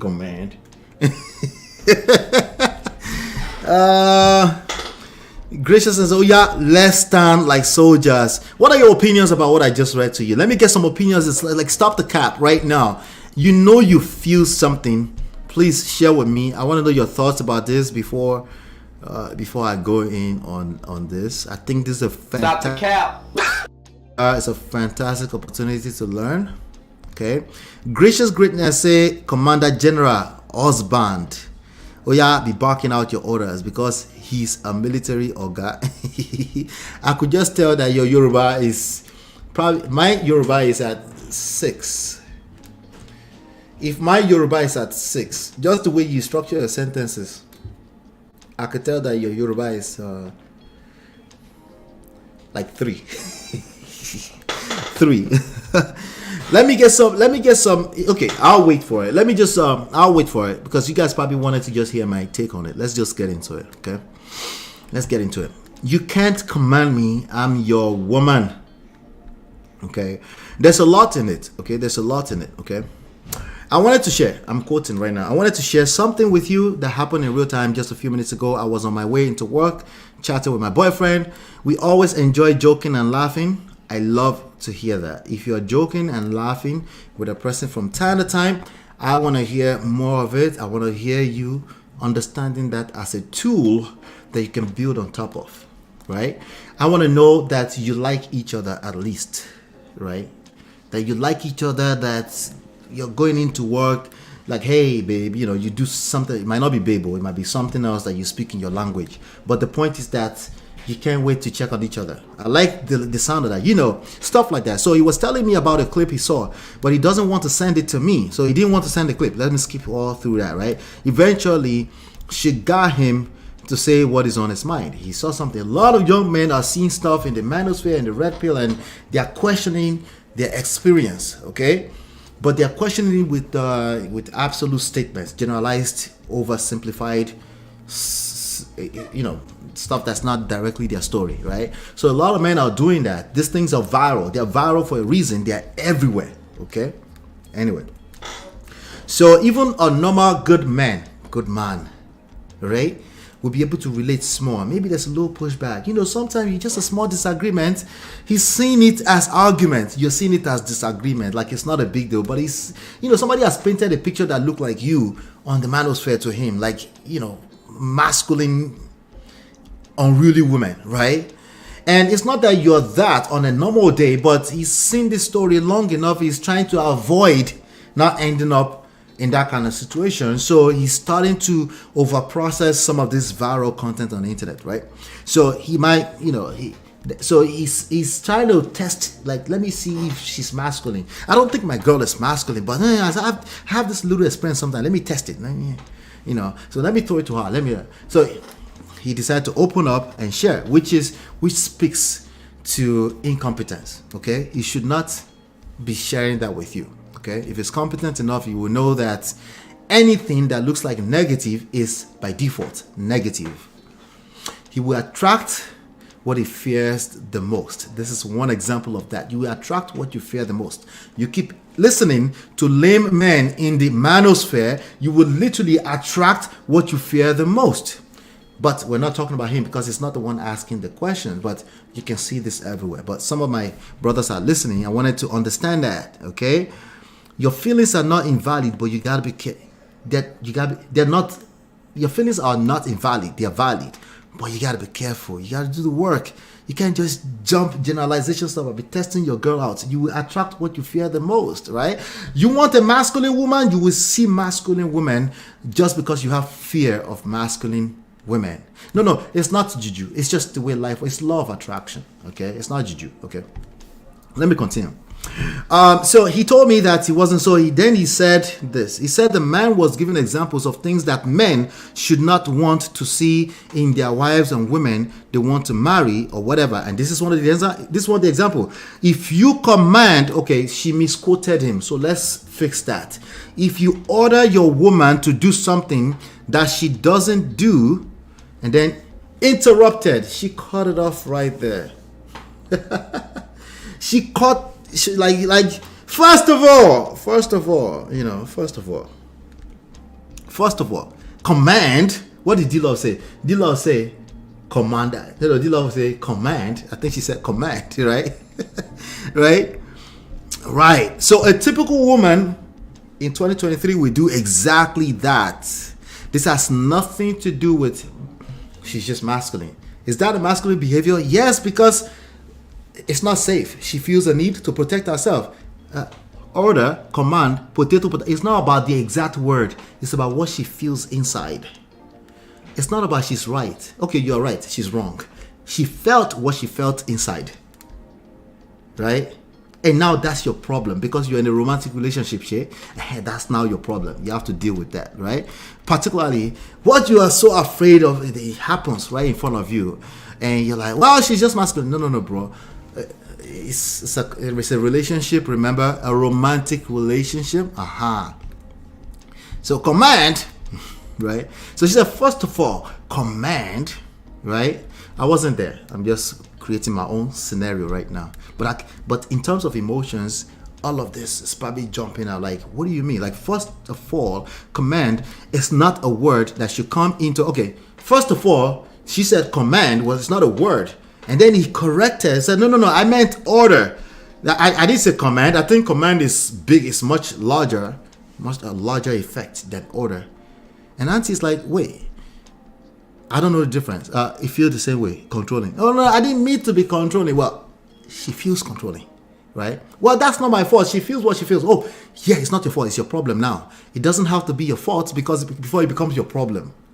Welcome to the real world. Oh, by the way, she's not exonerated. That's also a problem because this is not a problem for her. She doesn't want to feel like this on the Monday morning. She doesn't want to feel like this, right? So that's everybody's problem now, right? All right, so definitions. Words are powerful. Before I wanted to water down words, but you know, everybody has so much expectations around words, so we need to start spelling them out. All right. So she said, first of all, command is not a word that should come into a marriage and relationship because you're dealing with your wife, your woman. Okay. So this is how you handle that, ladies. Okay. This is not sustainable if you have to do it all the time, but this is how you handle that. If he says, let me read that quote again. He said that the man was given, the man should not, if you command your woman to do something and she doesn't, even if you're going to interrupt her, it's a better way to do it. It's not sustainable if you have to do it over and over all the time, but this is a better way to respond to that, ladies. Write this down. Command, what would you like to command me to do, baby? I can't wait. That's a better answer. That's a better answer. Your husband might have, they might have been fingering his brain in the manosphere, okay? Right? And once in a while, he might need you, right? Again, it's not sustainable if it's an ongoing thing all the time, right? But it might just be a moment. He just need to feel safe. I know, feminine as shit, but I know, right? He needs to feel safe too. There you have it, right? Babe, what would you like to command me to do exactly? Right? Then you might say, I didn't mean command, order. Yeah, babe, what would you like to order me to do? What are you doing in that moment? We're talking seduction now, right? There's a feeling he wants. It's not even the words, just like you. Yeah, they're all emotional too, just like you. Except that they're not good at expressing it. So it becomes a very, very tricky thing for them because it's trying to be a man within the social construct, but it's struggling with feminine energy precisely because it's not sure of himself, which is why he took something that another man, precisely a lame man, said somewhere, and he's trying to bring it into his relationship, right? So he's feeling unsafe somewhere, right? And how beautiful would it be if you could be like, babe, what would you like to order me to do? Well, we know that there's no real ordering going on here unless we're ordering food, right? So, but he needs to feel something and you give him that, right? If you give him that, it will discombobulate him, right? It will melt him, right? He will feel like a man. Masculine will creep back up and he will start to feel a little bit of a guilt, right? Like, of course my girl is not like that, right? But the universe is undefeated. The fear he has, he must attract it, right? Because it's going to take everything. Because how many women do you think will listen to what I just said or know how to do this or will not feel like, wait, why am I soothing a man's feeling, right? Why do I have to stroke his ego? That's what you're going to get for the most part out there, right? So gentlemen, you might not be privileged with a woman who actually listen to balanced views like this, right? She might be like, no, right? No. He should go back to his mother, right? As opposed to taking that as a tool, like, oh, he wants to order somebody. What would you like to order me to do, babe? That conversation will probably be ending somewhere else in the other room, right? Later on in the day. Now, should you be the one do that for him? No, but it's got a weak moment, and that's what relationships are, right? And he needed to be reassured that no, my girl is not the wicked woman that the manosphere is painting. Right? He needed to feel that, right? Again, it's not sustainable if you have to help him like that all the time. Okay? But you being able to do this a few more times, he will engage his masculine energy and start holding frame. But it's not able to do that now because there's a confirmation of what he feared the most. I will explain that to you in a second. So I said, first of all, command is not a word that should come into a marriage or relationship because you're dealing with your wife, your woman, right? What he was afraid of was already manifesting in that moment. It's not the words. It's about what he was feeling. His biggest fear was showing up in that moment, right? He knows that he loves you, right? But the question, the answer I really want, he doesn't even know how to ask it. He's asking it the wrong way, right? He shouldn't really be asking it because a man should be sure of himself and not be asking stupid testing questions. But we're here. It's 2023, okay? You're not in an army or military, a police post, right? The vibe of all of that statement right there is precisely masculine. You're trying to protect yourself. Like, this doesn't feel safe. Where's all this coming from, right? And he was like, see, I already knew. See, confirmation. I already knew this is the issue with me. The issue with her, right? That he was already telling me that, and that he's not talking from a controlling standpoint. So they've heard enough controlling behavior. Now it's now has no value. Controlling behavior, manipulative behavior, narcissism. They've heard that so much. You don't really get a solution by saying that. The only thing they feel is they feel attacked. They feel like you're confronting them. They feel like you're being confrontational, right? And guess what a man that feels like he's being confronted will do? Well, he will start to defend himself, right? And it's now like you said, it's not a debate. No, it's no longer a debate. Reason why, like, if this was another type of relationship, we can consider this a debate. It's a romantic relationship, so it's not a debate. Okay, somebody's feeling something that's stinging them in the wrong places, right? And it's usually both people, but at least one person is feeling that. And it's even more dangerous when it's only one person feeling that, because then you end up with a person who feels abused by the other person, right? So, I'm your woman. You're not in the military. See, I already knew this is okay. So he's confirming. I said, yeah, but I agreed. So even though you're trying to agree with him, but I agreed that you can talk to your wife about some things that you don't want her to do, but it's not a command. Sorry, it's not an order, right? So order, command, potato, the same thing. Like you said, in that area later on in the message, it feels like somebody's trying to control you. That is what it is. Feels like somebody's trying to control you, right? So if a man is trying to control you and you know that this is not a man that's typically controlling, but you're smelling, you smell like this man, maybe, it's just like, because you've been listening to, I'm trying to remember her name, right? Is her name Cynthia Morgan? Something like that, right? Not Cynthia Morgan, Cynthia G. You've been listening to Cynthia G, right? And you're like, yeah, we know it. Controlling men everywhere, narcissist, right? If you know that that's not the man that Cynthia G paints, that's not the picture that she paints, right? Then you know that there's a little fear that's creeping through his mind. You can help. You can help. If you know that's not typically him. He's probably watching some crazy. He clearly said he's been watching videos, right? So, but again, don't count on that, because if this is something that's coming very strong at you, somebody needs help. Somebody needs help. You gotta be careful with that. I don't want to tell you that something is not big enough and it's actually big, right? So, so he disagreed. He's like, no. You think, you said you agree that a woman should be, but it's like, no. It's like me telling people, you know me here all the time. I tell people that they're right, but they don't believe me. I know that they won't believe me because. I You're right. But they don't believe it. They're not sure of themselves. They don't believe that they're right.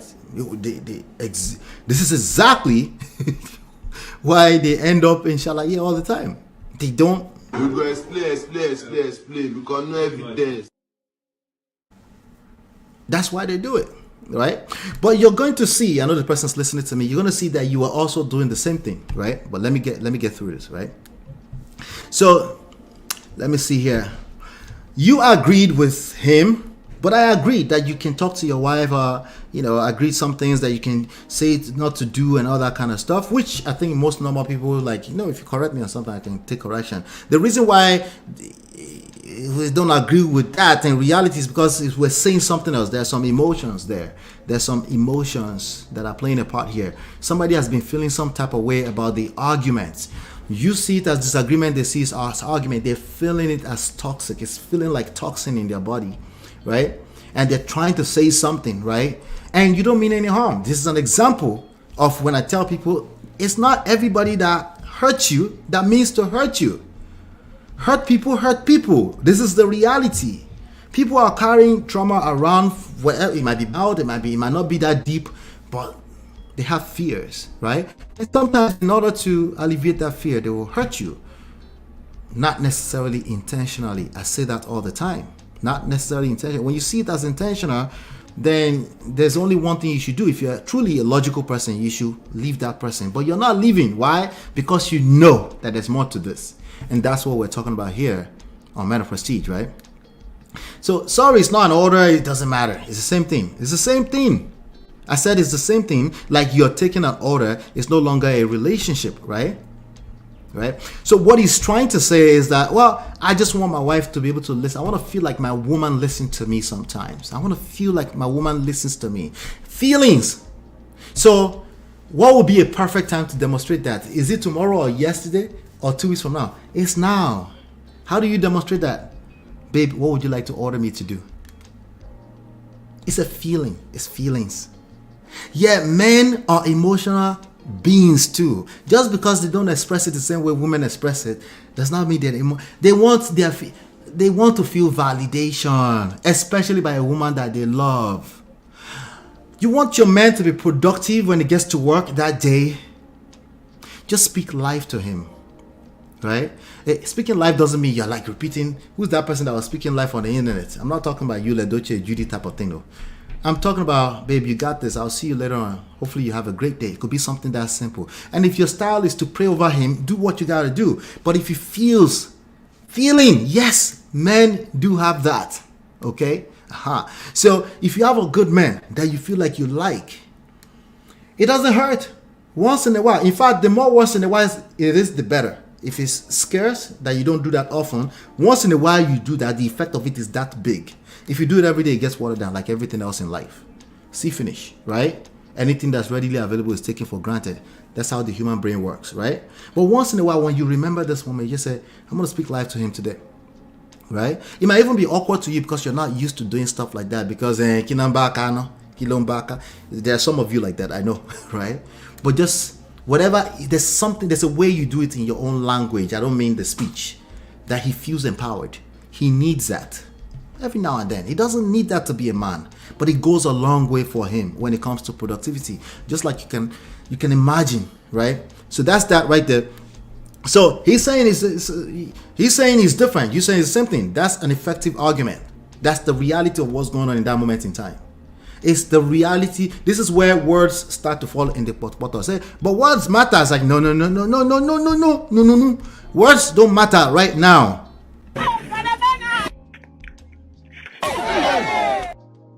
You feel what you feel. He's trying to justify. He's doing shalaye. Shalaye will make the you know what's dry. I'm sorry, gentlemen. This is the reality, okay? You engage in shalaye all the time. Well, what does that have to be my fault? I didn't say it's your fault. That's your problem. That's effectively your problem. You need to be aware that if you engage in arguments and you call it debate with your woman, your romantic partner all the time, listen, you're being homies, but the lover part is struggling.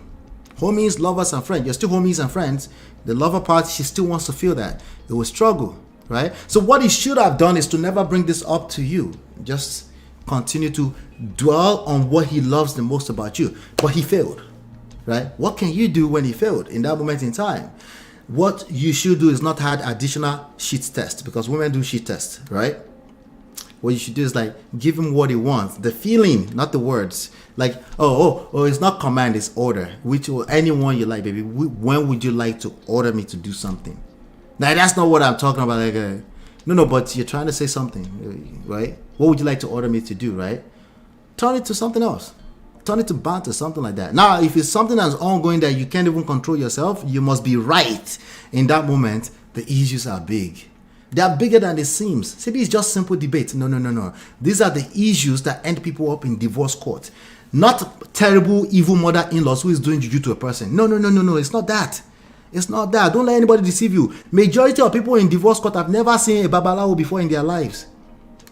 Never. Okay? I said, you know that I completely agree that you can talk to your wife. He doesn't feel it. He doesn't feel that. Right? This is how you know that men are also emotional. You are saying something to him verbally, logically. The next logical thing to do is like, okay, babe, you know. But he's like, nah. It's not about what you're saying. I'm remembering the feelings of those moments. Because he said later on, he said, well, some things with you do escalate, right? I said it's not true. I know that women are wired differently, the way we see things. It's like, no, he's saying, no, it's not about wiring. It's about, you want me to be equal. See, when a man is buying into equality, right? I'm talking about feministic equality. When a man buys into equality, it's not that he says, oh, I'm not a feminist. That's not what he says. He starts arguing with women, especially on the internet, but most of them are at home, right? Right? When a man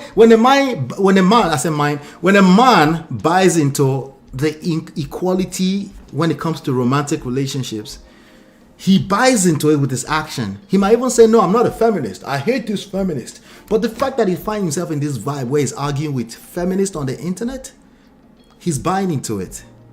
Right? If he hears enough rhetoric around that, it becomes his reality. Right? So that's what he's trying to say. That's not what I want, but that's my reality. Then he's attracting that reality. And you're clearly telling him that that's not what this is, right?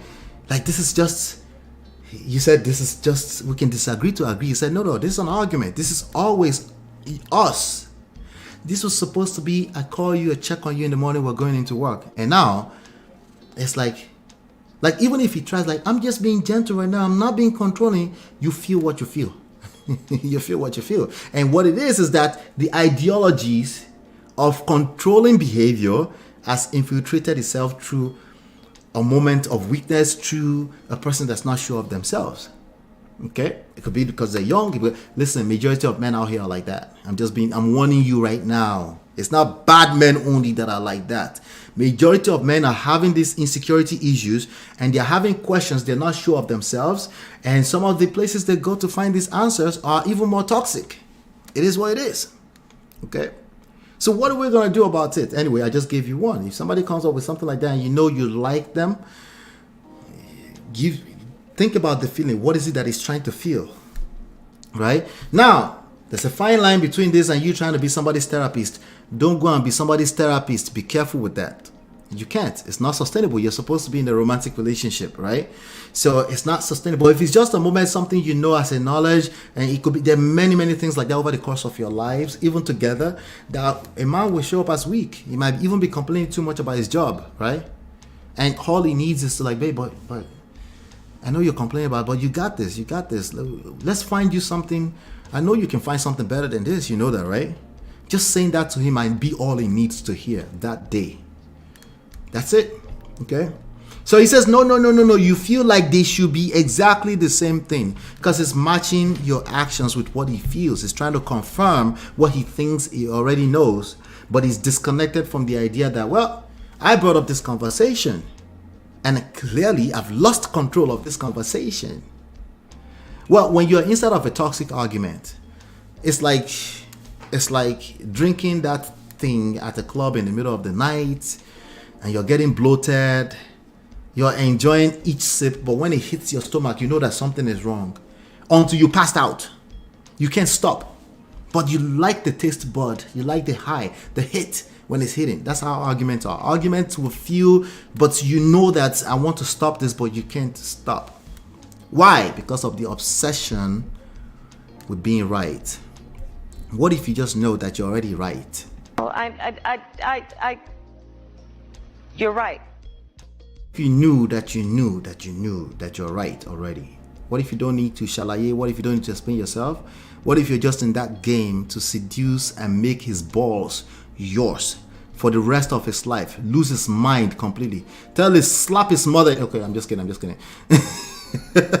Right? What if you knew that you have that kind of power? Shout out to you, Lady Top Notch. I said it's not true.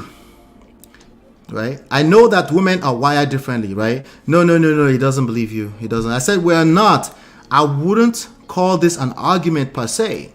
At that point, you two, you've engaged shalaye. And you know what happens when you're doing shalaye and no evidence. When you're doing explanation, you go explain. You know what happens, right? Right? I wish it was as simple as just being tired. I wish. Right? Right. Sometimes it's the relationship that get tired. You go explain because no evidence. Right? At that point in time, it's like, he feels like it's an argument. You feel like it's no. It's just respectfully. You said we're having a respectful conversation, and a respectful conversation about things that we don't agree on. We can learn from one another. It's like, that's not what I'm talking about, though. I know what I'm trying to say, but that's not what I'm feeling. Right? But I'm a man. I don't feel, right? You said feel. No, I think. As a man, you're supposed to think. Dummies. Not your boyfriend, of course. But a lot of men are operating like that. Okay? Like, no. You said feel. Sometimes I listen to some of these panels, right? But you said feel. Like, suddenly, because you changed the feel to think, it's no longer feel. You said we can meet halfway. I can agree, or we can agree to disagree. He's like, nah.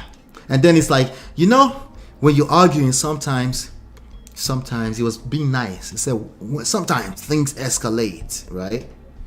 I said, that's not even what the situation is right now, even though he's saying that's the situation right now, right? Oftentimes I would say this about women, but I've been wrong, apparently, because men do this too. He's saying, at least this reminds me of once upon a time when something escalated, right?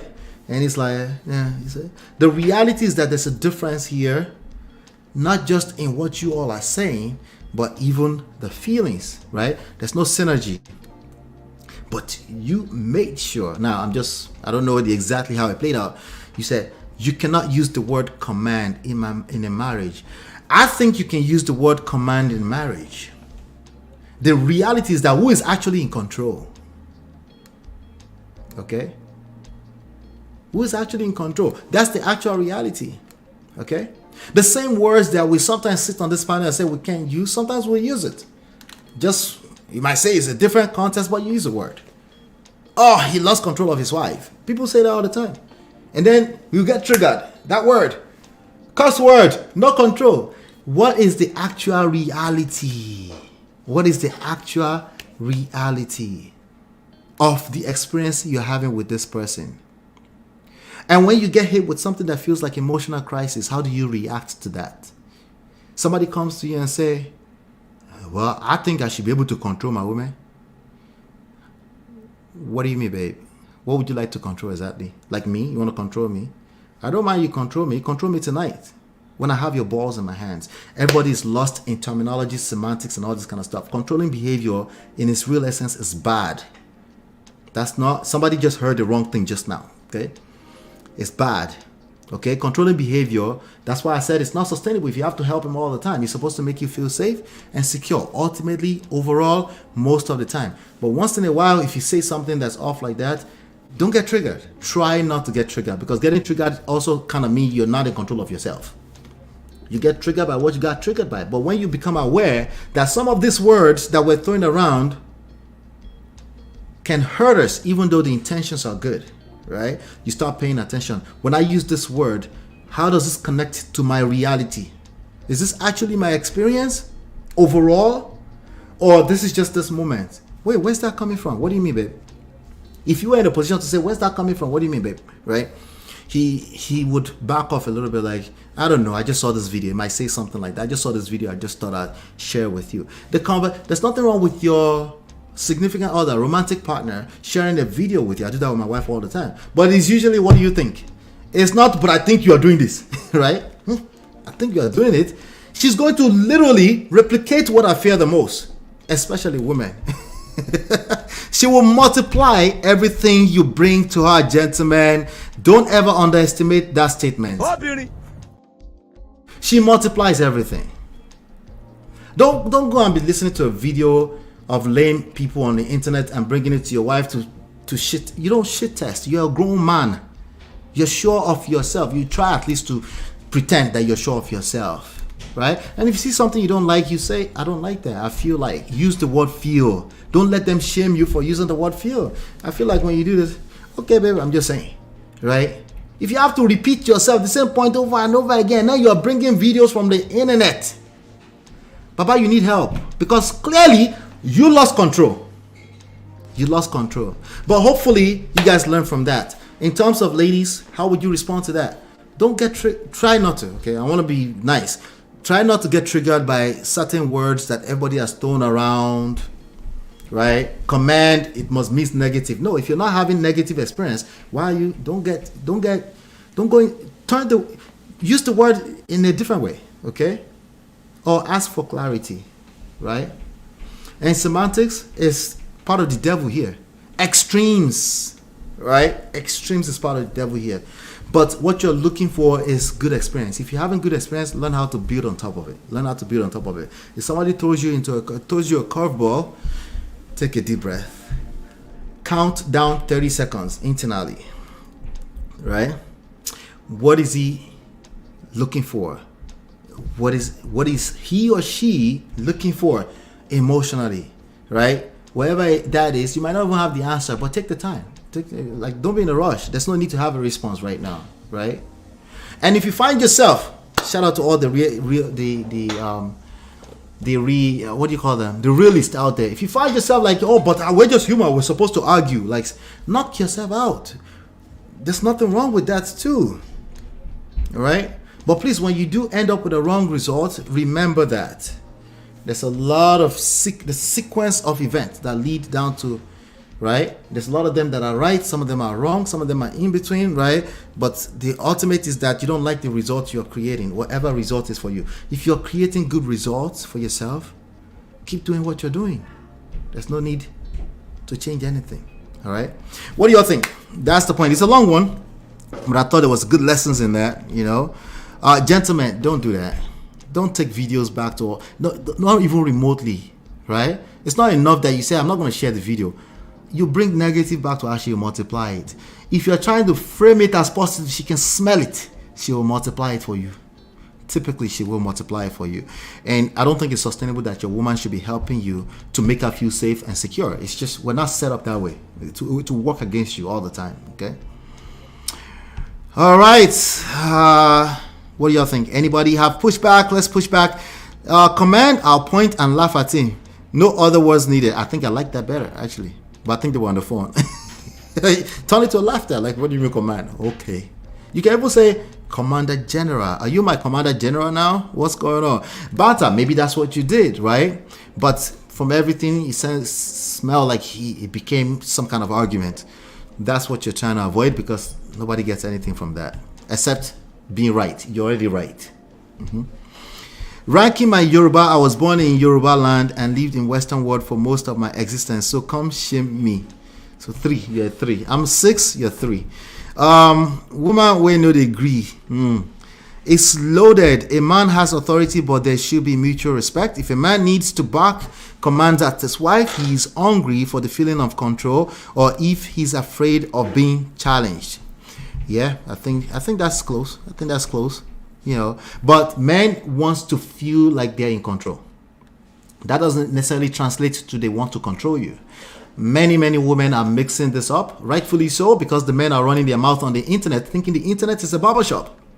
Okay? But I want you to be aware that a man wanting to feel like he's in control and being in control of his family is precisely what you want. That's what attracts you to him, for the most part, right? It doesn't mean it's the same thing that he's controlling. It's a controlling behavior. He just wants to control narrative. Like, it's controlling behavior. It's another direction entirely. We have to start breaking it down, psychologically speaking, in order to get to the bottom of that. That's why it's not good to generalize this stuff, because people's stories can differ from people to people, and they're using the same word and they think they can relate. No, that person's a different story. But you know how that goes. You attract what you fear the most, right? He's hungry for the feeling of control. Yep, he is. And that's not necessarily a bad thing. When he's amongst his peers, if everybody starts to talk and they start to say, well, he's no longer like, look at what they're doing to Will Smith today right now. The whole manosphere is going to drag Will Smith for the next 72 hours. And it's basically his projection. It's their own personal problems. Right? But a man who is already feeling some type of way, if he stumbles into that, he's going to be like, he's going to start to relate small, right? He's going to start to relate small. And if he's seeing behaviors that's kind of matching that, remember too, that's your problem. That's your husband. I'm just saying, okay? Until you decide that that's no longer your husband, that is your problem, okay? All right. He's afraid of being challenged, yeah. Yeah, if he feels challenged or feels confronted, listen, there's no men. Most men don't like that. I'm being honest with you, right?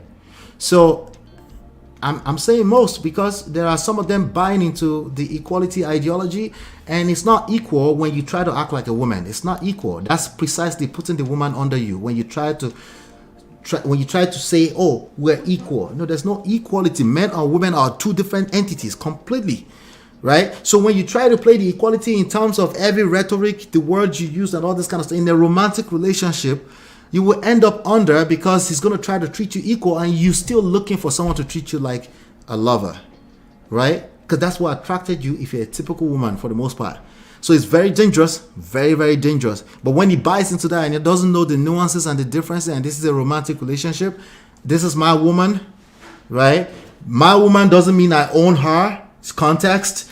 It just means that's my woman. She can also say that's my man. Oh, we forgot we say my man too, right? Oh, no, but what do you mean by my woman? You think you own me?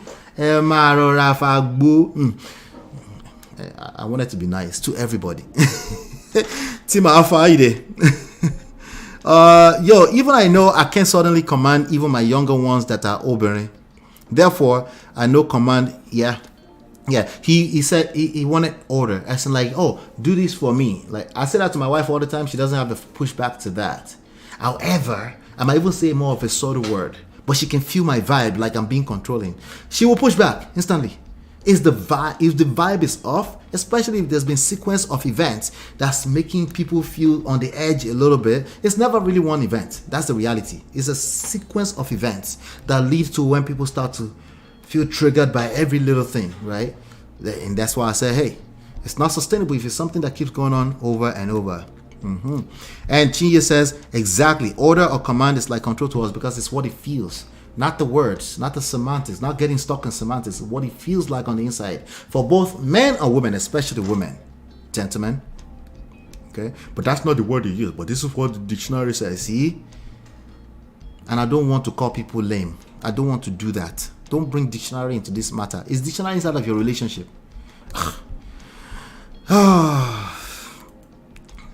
What would you need to order me to do, my love? Yeah, that's it. All right. You will start getting wet like a woman. Listen, so I told you can control these people like a puppet. If you rearrange your thoughts of motives small. That's all. Just be patient with yourself. Like, it's not everything that has to be deeply rooted. Somebody's abusing somebody in the village. No, majority of the cases it's not. It's just there's a reason why you found each other in the first place. Identify that, write that on the board somewhere so you can always remember this is why I fell in love with this person, and build on top of that. Sometimes they need help, right? Sometimes they need help. It could be your woman, it could be your man. Sometimes they need help. That's the whole point, right? You're doing life with another person. I would hope you can help each other, right? As soon as the guy says command, I know the lady is more likely going to react and via reverse psychology going to endeavor to dominate him. It's natural. Exactly. Right? So I say it in different ways. I say you're going to attract what you fear the most. You're going to create it literally. And you're going to get stuck with argument like, so you saying it's my fault? No. You're going to create your reality, especially when it comes to romantic relationships. So it takes two of us to create? No. Stop the cap. Sometimes it's a dance. If you take the wrong foot, you destroy everything. Sometimes. Okay? It's always a dance. There's nothing simultaneous about this. That's like, we're coming here, we equally now become, and we're wholesome, and we're 100. It doesn't exist anywhere. And then you love it. You call it couple's goal. Right? If this person does their part, they do it enough time, it becomes second nature, it looks like it's simultaneous. It's a lie. Okay? It's a lie. Mr. Marriott is like that. I don't want him. What a wuss. Well, I missed something, sorry. A woman can disagree with you and it is not an attack. But for us as ladies, tone is everything. Tone. Yeah. Honestly, MOP, when you were reading it, I think Manosphere stuff. Oh, reading it, I think Manosphere stuff. Yeah. They're going viral and they're controlling a lot. Even though they kind of like slow down a little bit, but their rhetorics are going viral everywhere on TikTok. You remember Badal Kolawan? Badal Kolawan is talking like he's talking from Lekki. It's a lie. He's been listening to Manosphere. Okay. What happened to him and treating her? Shut down or dismiss the woman.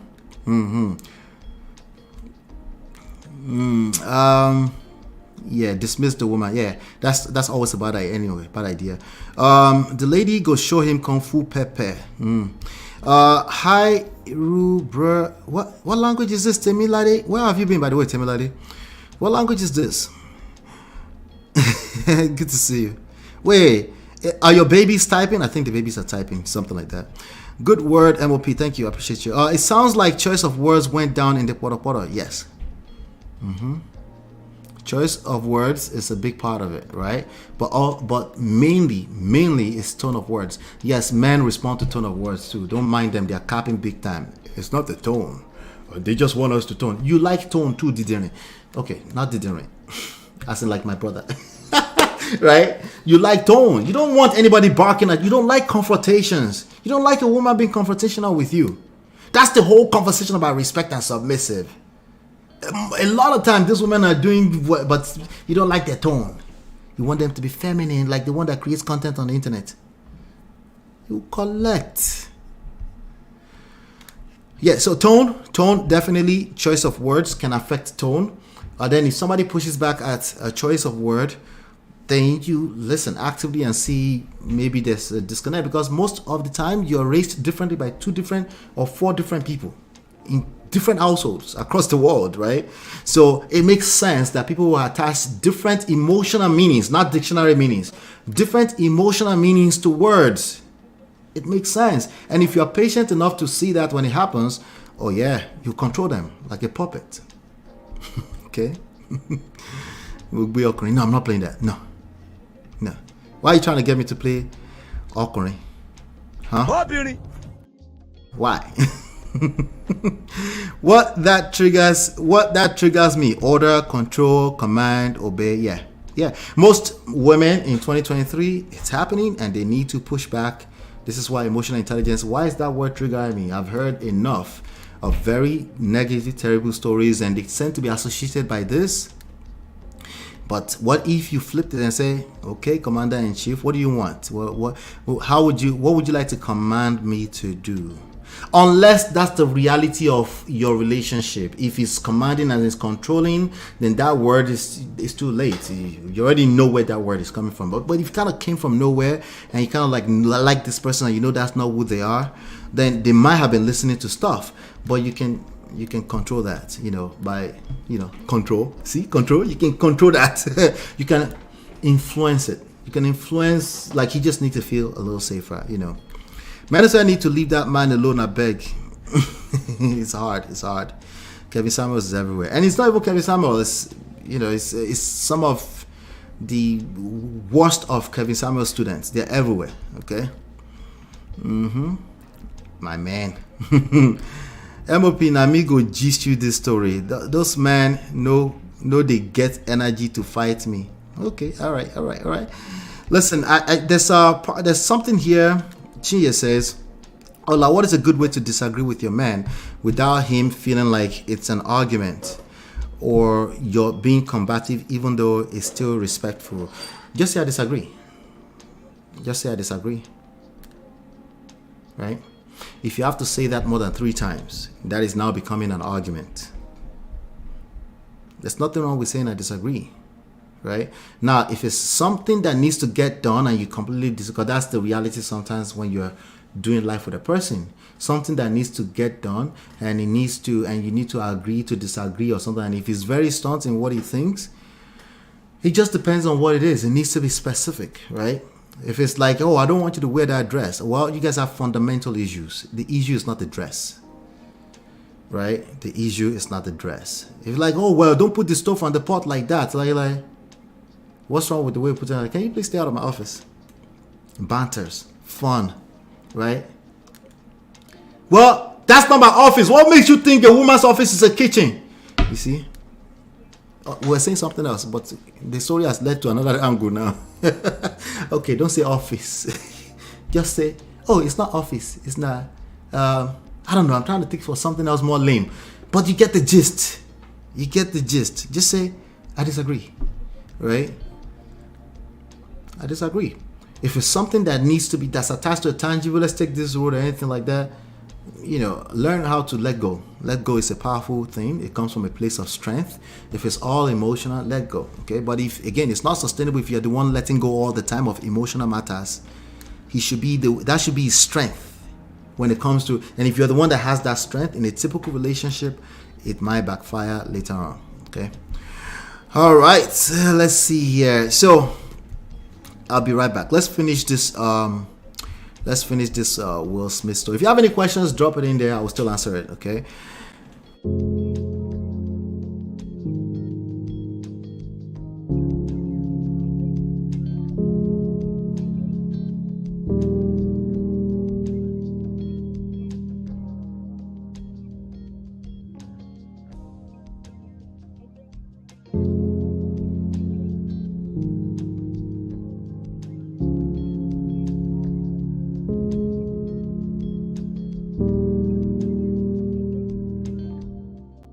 All right, we're back.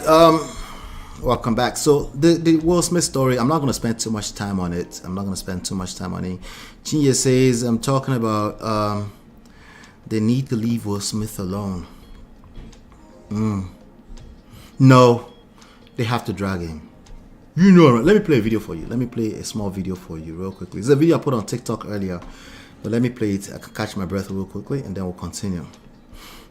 All right, so Jada, Will Smith's wife, just came out to announce that they've been separated since 2016. As you can see, she continues to throw the family under the bus. I guess she's trying to sell a book, 1 or 2, I guess, But nonetheless, just watch the internet, especially the Simps, celebrate this over the next 48 to 72 hours. And then they wonder, okay, they're going to celebrate this over the next 48 to 72 hours. Not extract a single lessons out of it, right?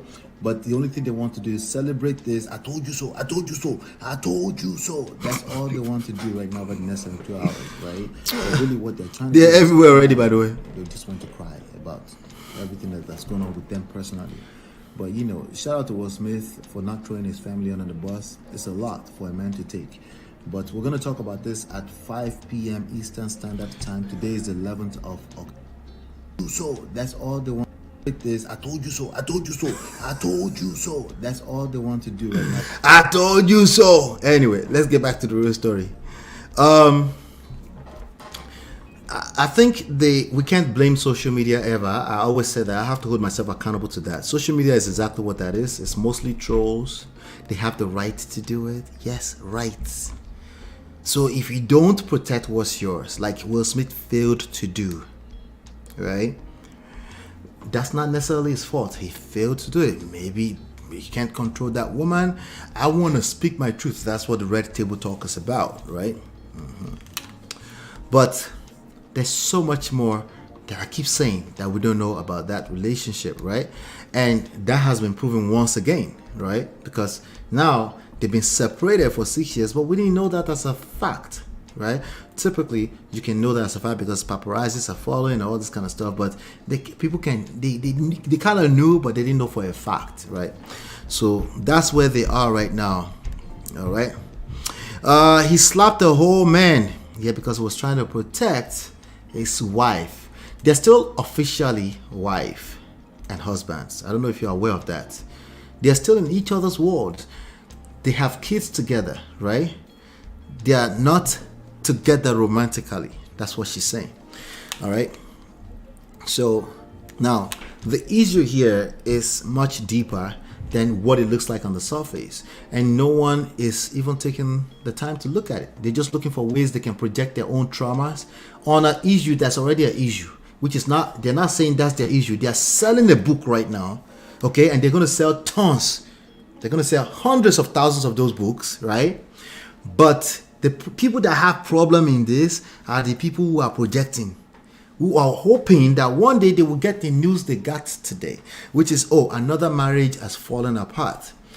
Is that really what you want to celebrate? Listen, I can't judge you. If you're an internet troll, you do what you do, right? You celebrate bad news, not directly. I would never admit to celebrating bad news, but you know, that's what you click on the fastest. It is what it is. That's why I said we can't judge you for clicking on negative thing the fastest. I'm just saying, after we do that, can we get into some lessons? Can we learn something from it, right? Can we learn one or two things from it, right? Anyway, so that's what this story is about. I said that like a couple of months ago. This is about the lessons. I'm repeating it again. What can you as an individual learn from this, right? What can you learn from this? That's the question. Can you separate in a way that nobody can get in between you, right? Should you put your issues out on the red table, right? Where the issues were deeper than the red table. Can we learn for once that the issues were deeper than the red table? This woman slept with one of the friends of her son. Shout out to August. I haven't felt this way for so long. When you find yourself with a woman who happens to be the mother of your kids like that, and you can't really control her because that's the reality, you can't control other human beings, what would you do? You write a book and start throwing out under the bus? Is that what you're saying? Right? Is it possible you bottle things in so much you might end up slapping the bitch on an Oscar stage who doesn't know how to stay in his lane? Right? Could you possibly do that? Because people were on that TV show earlier, people were trying to see if I'm trying to act perfect. Like, listen, we're human beings. Sometimes you overreact. That's what it is. I overreact from time to time. I'm just aware that it's still the wrong move. That's all. I'm just aware. That's all. And that helps me a lot. When I encounter a crisis, it helps me to process things. I see Roro says, well, he slapped a whole man. Right? Slapped a whole man, right?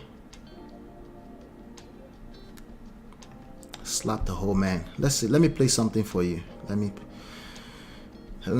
show you something really quickly.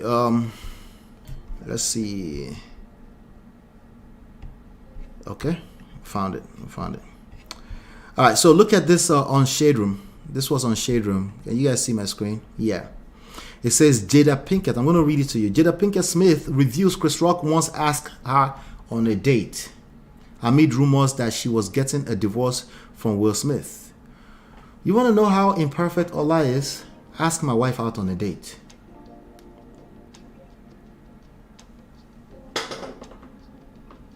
Because you sense that we might be going through a separation. Ask my wife out on a date. And you want to see Ola lose his cool. Maybe that's what you want, right?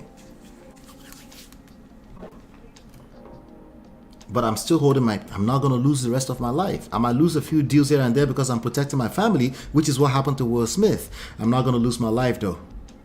I did say at that time it was the wrong move for him to go and slap a man on the stage. But I'm also telling you, you can't manipulate people. You don't get to tell people how to react. You can only say one reaction is better than the other, right? But especially after it's the past tense, he slapped him. He slapped him now. And he got his lick back. He made a whole boatload of money on Netflix by doing the whole show about it. Okay? Even. Right? But there you have it. Men don't generally have serious issues with disrespect. How many times do I have to tell you? What you think as disrespect is not what men think as disrespect. It's not just a man thinking a woman disrespect. It's much more to it. Right? If you start to feel like it's not in control, everything goes wrong. Now, that is his responsibility to figure it out, but I'm just letting you know that when a man starts to feel like he's not in control of his life, which oftentimes include his home, his household, his wife, his children, he will start to misdo. He might find himself in a position where his wife, on paper, says, I want to do a red table talk, and it's like, why do you want to do that? All right, I'll support you. It might be the wrong decision. Who doesn't make wrong decisions? But to me, if they've been separated, as in separated, not doing anything romantically since 2016, which he made clear. They made that clear from day one. They just didn't say they're still separated, right? Who am I as a man to say, this is how you do? He has children with this woman. Anyway, let me read the whole thing, right? Let me read the whole thing. So I'm not taking... It says explaining more. Okay, let me just go ahead and read people. No, I'll read this and I'll go to the actual people article. Explaining more to people, she says, I think every summer all the reports would come out that me and Will were getting a divorce. And this particular summer, Chris, he thought that we were getting a divorce. So he called me and basically he was like, I'd love to take you out. And I was like, what do you mean? He was like, well, aren't you and Will getting a divorce? I was like, no, Chris, those are just rumors. He was appalled and he profusely apologized, and that was that. You know, they are respectful. They might not know how to control their mouth, but you know they're respectful. You know that at least about them, right? So let me see here. So that's that with Chris Rock. Now you might say, but she's lying, but that means she probably lied to Will Smith too. Okay, what are you saying?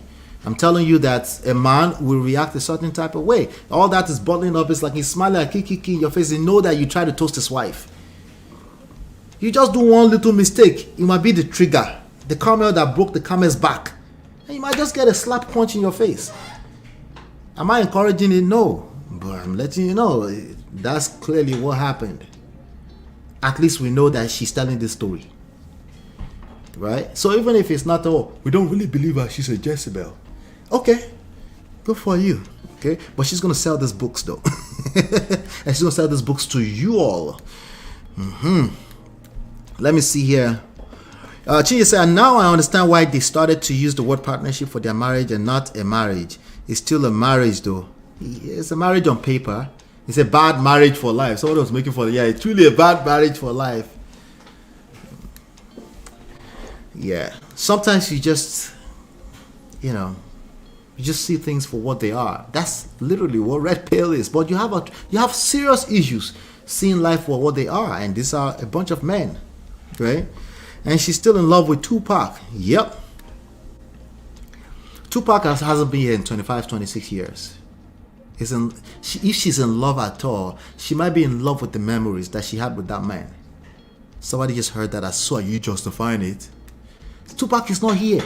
It's Will Smith that's still here. Right? And Will Smith actually took some time to talk about that in his book. Right? You can't shame the shameless. You can't use something that somebody has admitted to shame them, right?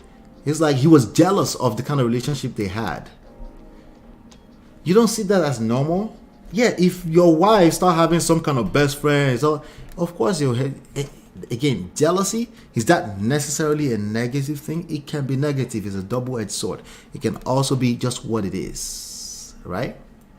Just see it as what it is, right? There's all types of alternative relationships going on. Get with the game. Chinye, finish it for me. Finish it for me. Let be poor. Breathe.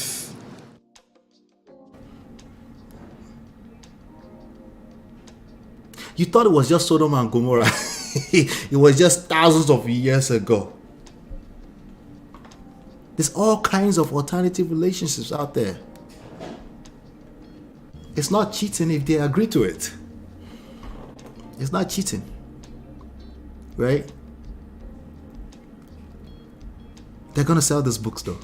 I guarantee. They're going to sell these books. And they started well. Because imagine all the viral videos, including this one going right now. Right? But let's go to let's dig in a little bit deeper into the deeper things that nobody wants to talk about, right? You're right. Jada is a Jezebel. You're right, okay? Because I can't take your right to be right away. You're right. You're right. Will Smith is a weak man. Okay, strong man. Okay, but let's. I'm gonna go into people, right? Let's see. All right, it's Jada. I wouldn't want Jada to be the wife of my enemy, but again, I feel like that's a disrespectful thing to say. She had 2 kids for this man. That's his world. It's not the sex that makes a woman your world. It's not. Am I encouraging people to start doing things like that? It's not encouraging. I'm just showing you what it is. What you're looking at in front of you. They said that part of their life is being over when they were opening the books. Let me see if I can find that. When they were opening the books. Let's see. I think Will had it somewhere. Opening books, Jada. Right? They actually had a clip. They released a clip. I found it. Let me show you. This is just a few weeks ago, maybe 2 or 3 weeks ago. Let's see. All right, let's watch this together, right? All right, you guys. This is. Wait, when was this published? 9 days ago. Okay, just look at Will Smith behind her. The first time I'm gonna see the book. We're all together. I have not seen the book yet. We just got the first time.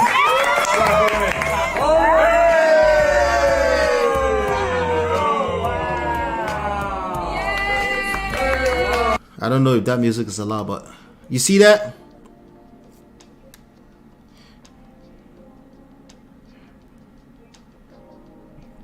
Wow, this is really beautiful. The introduction to each new section is really standing out. Yo, this is how I'm being born. I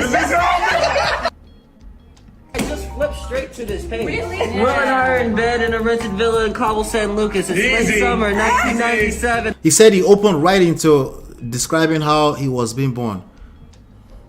Right? He said he opened right into it. Right? So that was just a few weeks ago, right? Okay, now let's get back to this. Let me show you something. There's nothing to justify here. This is just their lives, right? A lot of people are divorced. Let me paint this picture for you. Many people have very messy divorces, and there's a bunch of men in our society painting that as, I'd rather that than a situation where people can actually do something in an amicable way and be respectful and keep their home in order. The ones that matter, not red table. Red table is not their home. That's just something they put on for you to make money from you, right? In terms of the actual inside, right? A lot of men would rather, I don't care if it's messy. That could never be me. First of all, that's probably already you. Maybe that's why you're relating this way. But let me read what People magazine put up here. So, people say Jada Pinkett breaks silence on marriage, Oscar slap, and her path to self-acceptance exclusive. Here we go. Jada Pinkett whispers to herself. Let me see here. I thought this is a skit. Okay. she thought the slap was a skit. I think that's what Roro was talking about earlier. Like many people watching the incident unfold on live TV, right? I was like, there's no way that Will hit him. Jada 52 recalls, it wasn't until Will started to walk back to his chair that I ever realized it wasn't a skit. The first words she uttered to Will once they were alone after the show were, "Are you okay?" That's what she should say. Okay? The answer is a work in progress, one that Jada has written about, among many other topics, including, okay. But Jada, as she details in her book, had quite a life. Before March 27, 2022, people's lives is a better way to put it.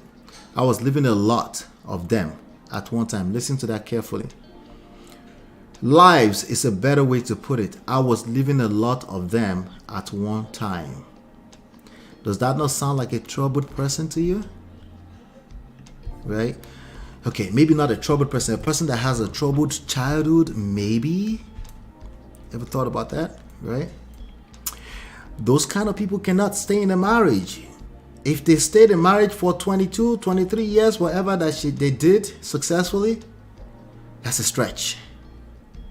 Okay? That's a stretch. And guess what? You're going to have a lot of people out in this street who are like that. They're all happy. Everything is happy. They go into a marriage.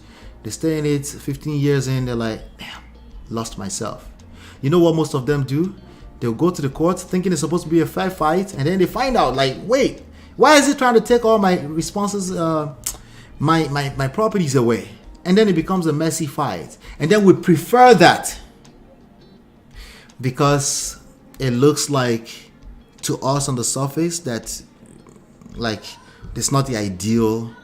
Like, we're disappointed. Like, we thought Will and Jada is supposed to be perfect Hollywood ends happily ever after. We're disappointed. It didn't end up that way. What do I keep telling you about that Hollywood, Nollywood, the end part that you're looking for? That's unrealistic for the most part. Sometimes what you have right now in front of you is what you're presented. That's the cards you're dealt. What do you do with it? That's the test for all of us. What do you do with the cards you're dealt? Are you busy comparing yourself to other people and saying it's not good enough, so I must force you to be in a marriage with me, right? I guarantee you Will is having the time of his life, having the quote-unquote freedom and having to control himself so that he doesn't, because you can also destroy yourself with a bunch of women coming into your life. Strangers that are not marked on paper, they have nothing to lose, right? But you know, the fantasy is like, oh, it must be really bad for him, right? Her problems are deeper than all this surface stuff. That's what I'm trying to say. She says, of course, along the way, she met a hot young actor. Well, you're going out with me now. That's how he toasted her, right? I'm just jumping through. She said, when I turned 40, I was in so much pain, I couldn't figure a way out besides death. So I made a plan.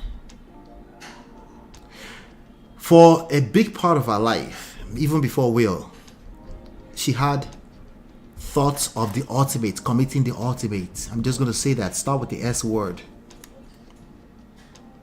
Okay? That person's problem is not your fantasy about the red carpet talk and how he should have not been with this person or Tupac. No, the issues are deeper than Tupac. Okay? The issues are deeper than Tupac. But while I was really living the dream, I hit a huge wall. Okay? Jada is aware of how her life looked from the outside, especially about a decade ago. The glamour and the smiles, the mansion, gowns, and movie premieres. They have it all of it all. But while I was really living the dream, I hit a huge wall. A massive amount of depression. Somebody just heard that I'm justifying this again. I'm hearing your spirit. No. I'm asking you, when you get hit with life crisis, are you prepared? Do you know how to respond? Especially when the whole world is judging you. Because they will judge you. Remember, you can't control social media, right? They're trolls. They get to do what they do best, right? They have all types of opinions. Majority of them are not going to favor you. You want to get stuck in the comment and reading them, which in real life, if you're a regular person, not a celebrity, you want to pay attention to everything that says, everybody that says something negative about you, you will miss out on life. basically. She said a massive amount of depression. I think that I looked at having outside sources to supplement for the voids that I was feeling inside. She said the voices were incoming. Just by yourself. You're not worthy anything. You ain't shit. Right? Jada began to plot her the ultimate. I started looking for places, cliffs, where I could have an accident because I didn't want my kids to think that their mother had committed the ultimate. Jada says a chance conversation in her own kitchen provided a glimmer of hope. Friends of her son, Jaden, it's all these friends of this son. Somebody should punch that little boy in the face, but anyway, it's not his fault, right? Friends of her son, Jaden, mentioned that their dad had gone through an ayahuasca, I've never heard of it before, ayahuasca ceremony, where a leader supplies a plant-based psychedelic drug. I actually have a colleague friend who actually took some of these things and lost his mind for months. I'm not sure if he's back yet, but that's a colleague friend of mine in our digital marketing world. Usually brewed into a tea to drink and guides the subject through hallucinations. You don't know what people are going through. Stop using surface logic to judge stuff. You just tell yourself, I don't know. I don't know. I don't know. I don't know. The older you get, the wiser you get, the more you realize you don't know. People will turn to wherever they need to turn to just to have a little peace of mind. Ayahuasca helped me. It gave me a new intimate relationship with myself that I had never had before. Jada says since the first time she took the drug, the S-word thoughts completely went away. Okay. Let me play this. Let's see.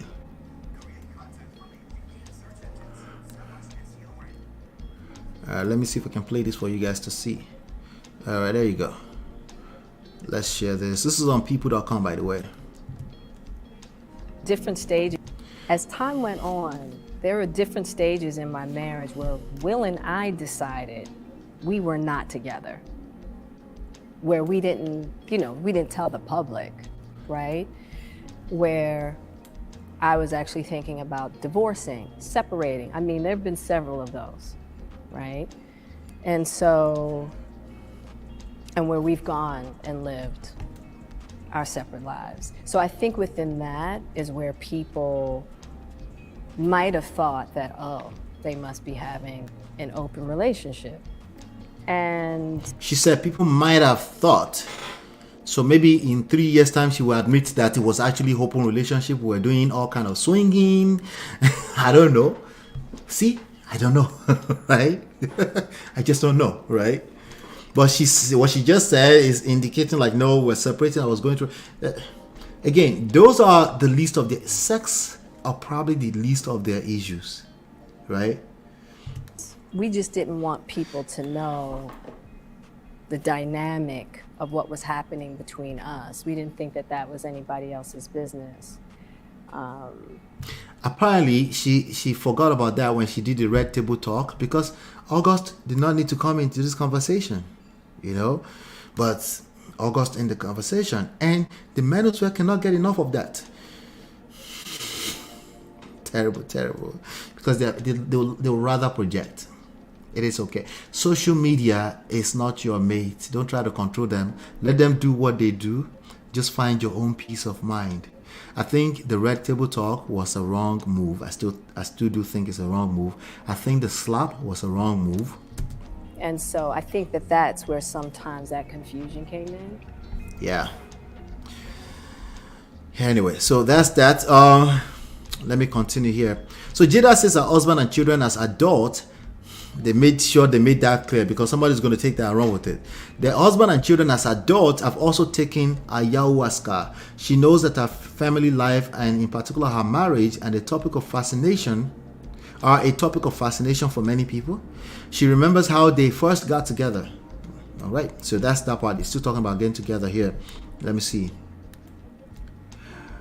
As for her kids, my children, they are little gurus. They taught me a deep sense of self-acceptance. They love every part of me, she says of Jaden, 25, Willow, 22, and Trey, 30, who is a stepson. You notice she doesn't bring that up to the surface all the time. The level of love, unconditional love that they have for me and their dad, and it's one thing to want to be the person that gives that unconditional love, and then there is to be the recipient of that. That part is clearly obvious. I think people are resenting, and you could tell in some of the reactions. Go watch some of the other videos. You could tell in some of the reactions, people just resent that it's not the perfect Hollywood, Nollywood picture of a marriage happily ever after, which means we're still married and still having sex and we live in the same house. And people just don't like that. And most of them are men that resent this. Okay, most of them are men. Let me see what you guys are talking about. Roro says she also says she thought it was a skit. Okay, yes, entanglement. What? It's all a mess, Sha. It's a mess. The public part of it is a mess. Would you be willing to agree that, at least for a while, it's probably the only part of it that's messy is the public? Would you be willing to admit that? Because if that family is messy, they won't be releasing this book right now. Together, celebrating, opening the books together. You think they're pretending? Someone's like, no, the celebrity are always pretending. Yeah, they could just sell you books without recording that video. You know that, right? They're still Will and Jada. Okay. Yeah, it's all for the moolah. Yeah, I don't think it's all for the moolah too. I think that's just an icing on the cake. You know, I don't think they need to sell books. You know, I don't think they need to sell books. Again, all this stuff that makes us feel better because they're no longer the perfect Hollywood. It's not necessarily reality. That's the default. They get to sell books. Okay, there's millions because you will eat it up anyway, right? And I mean you as a general public, right? Right. So I don't think it's just for the mullah. I think they probably find some kind of peace in releasing these books, and you know, if they are separated, and the only part, there are two things I don't like personally. The Red Table Talk discussing August. I know that made Will look a certain type of way, but I also know that must have been a very difficult decision for him to make as a man. And in life, you will be presented, especially as a man, you'll be presented with very difficult decisions to make, right? They're not going to be black and white all the time. It's very lame for you to think that all your decisions will be black and white, presented to you like that, right? The second thing I don't like, right, is, which again I understand, knowing what I know right now, is the slap. Don't put yourself, just like I said on Auntie B show earlier, don't put yourself in a position where you can destroy everything because somebody decided to act mad. I know it's difficult. That's precisely why I'm saying it, right? She's just disrespecting too much, but that's just my opinion. Yes, I can respect your opinion. Will has never made such statements like, I feel like this woman disrespect me, and no one is willing to say that out loud. Like literally, tell me when you find a video where somebody said, Will has never said this woman disrespected me. There's one video they're pushing around. Let me see if I can find that video where Will was saying, you know, don't put the camera in my face. That video was taken out of context. Okay? There's no way that they meant what they were saying in that video and they released that video. She released that video as a banter. But that's just my opinion too, you know what I mean? Right? That's just my opinion. Let me see here if I can find it.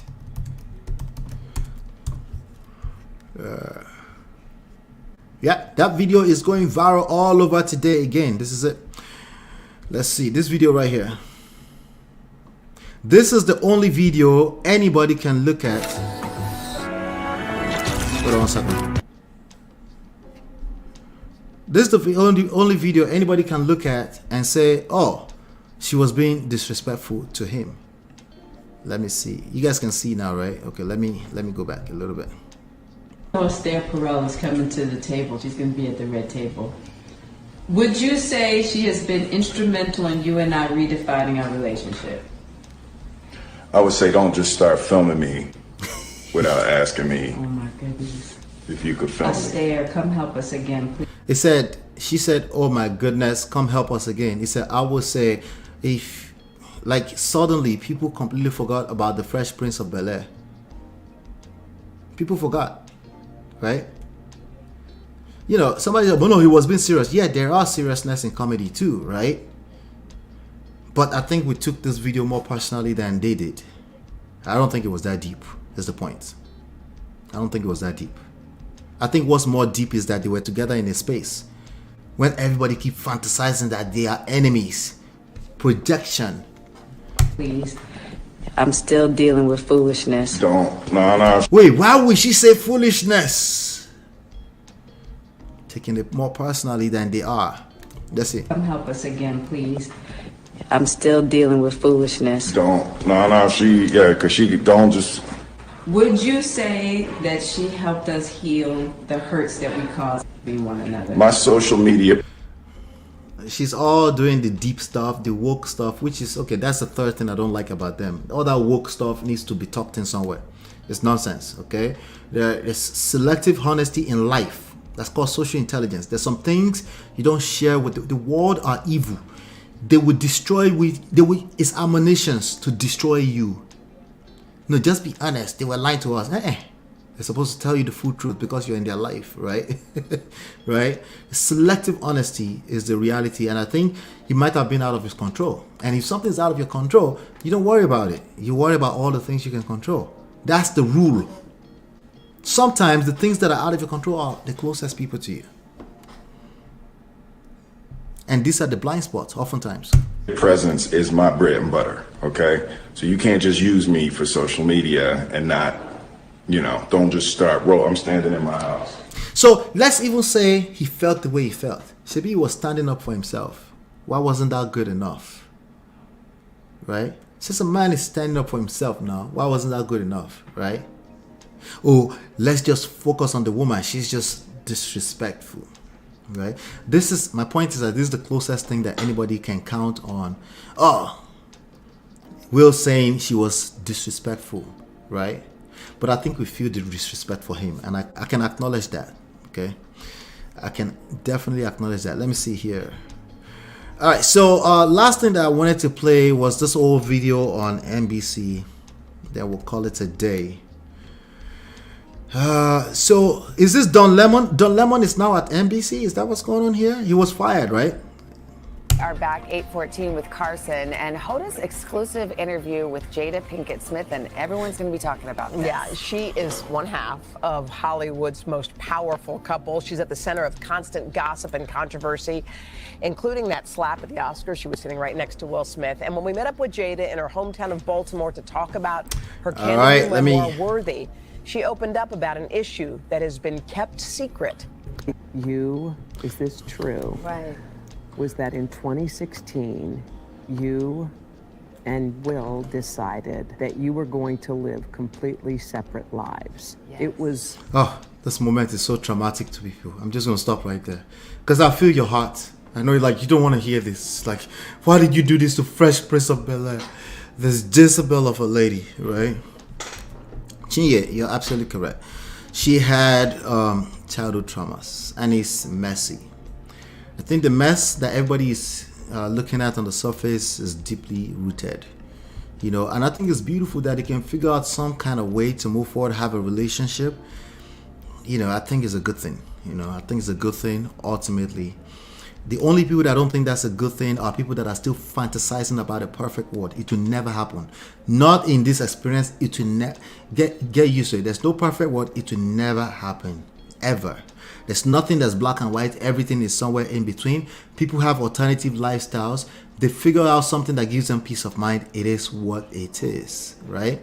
Maybe when you start accepting that, you will have better experience in life, so that we can all stop projecting, right? Sometimes we project in reverse. You think celebrity life has to be yours. Like I always say, they have the same core issues, but at some point you have to respect that their issues are magnified. No one is perfect. No one. Okay? But that's not what we're talking about. Let's just call wrong. Well, You're right. I wonder if J. Cole still wants that Jada. J. Cole, okay. And Will Love. Oh, J. Cole looks up to them. Is that what you're saying? I think he probably does. If you ever looked up to Jada and you were doing it in a healthy way, you would still look up to them. It has nothing to do with nothing. I don't think it's relevant personally, you know. But if you were looking up to them because you thought they were perfect, no one can help you. They can't even help you. Even Will and Jada can't help you, you know. Obviously not, right? So you're given a well-rounded view to think a bit deeper about this topic. I'm trying, Chinje. I remember Will said he did that too. The psychedelic thing, I think Will is into those kind of stuff. They're all into it. And I'm not comfortable with those things. But I also know that there's so much I don't know, right? So when you say psychedelic hallucination, I'm like, my reality is like, but I also know that I don't know what I don't know. The problem with a lot of the general public is that they think they know. And their results does not reflect that, right? August had a whole song on this. Hey, wahala. That's what you get for being so popular. Famous, right? What's the title of the book? I think it's called Worthy. Worthy. You know, when somebody titled their book Worthy, they're basically saying they've always felt like they're not worthy. Right? Right? So they no longer have the pressure to be perfect. They probably did have that pressure, which a lot of people have, which is why they are reacting how they're reacting. I keep telling everyone, there's no such thing. Relax. I tell the men all the time, you deserve soft life too. Why are you doing this to yourself? Right? Yeah, the woke thing is, you know, but anybody can be read as woke. They might look at me, even the way I analyze here, they say I'm woke. But me, I know that when I see anything that looks like woke to me, I'm like, calm down. It's not that deep. It's not that deep, right? All right. What's up? Okay. In essence of the, you want to say hello? Come on, say hello. Come on, say hello. It's too big, so I don't know. Bend down. It's taller than me now, too, by the way.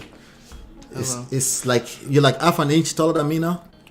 Or a full inch? Yeah, inch. A full inch? Yeah. Okay, say hello, Prestige family. Hello, Prestige family. Okay, bye. Bye. That's my mini-me, but it's no longer mini-me like that, so. The essence of the Red Table Talk was because I was seeing talking about it and they wanted to be ahead. Yeah, controlling narrative, right?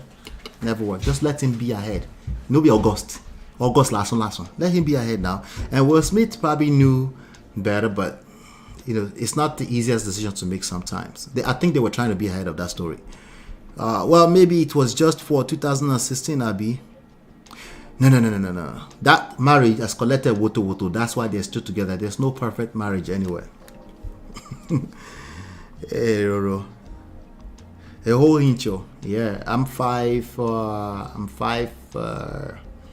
think I'm 5'9.5", 5'10", and he's 5'11" now. So, all right, sis. All right. Great. Let's end it like that. What am I saying about? It's been over long before August, since 2016, right? You know, they can't cry wolf. They put themselves out here. It is what it is. So anybody wants to drag them, be my guest. But I think the way you drag them is a reflection of who you are. That's all I'm saying. That's really all I am saying. Okay? Oh, Roro, take care. Thanks for coming through. We're rounding up right now. All right? That's all I'm saying. Right? The way you react to issues, I can't finish these shows unless I tell you that. It's you. It's just who you are. Okay? If you thought there's supposed to be this perfect thing, I didn't say they're supposed to be perfect, but it's just terrible. Like, I know what you mean. Okay, all right. I know you. First of all, I know you will never admit that you were fantasizing about a perfect marriage. Second of all, I know what you mean. Okay, but I think Will and Jada are still going to be celebrated, right? He slapped a person on the stage. They still gave him the Oscar.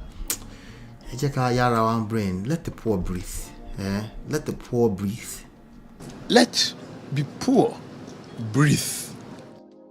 Yeah. But I think the issues are deeper for them than what they are aware. I believe they are aware of what the public is perceiving, but I think they figured something out, right?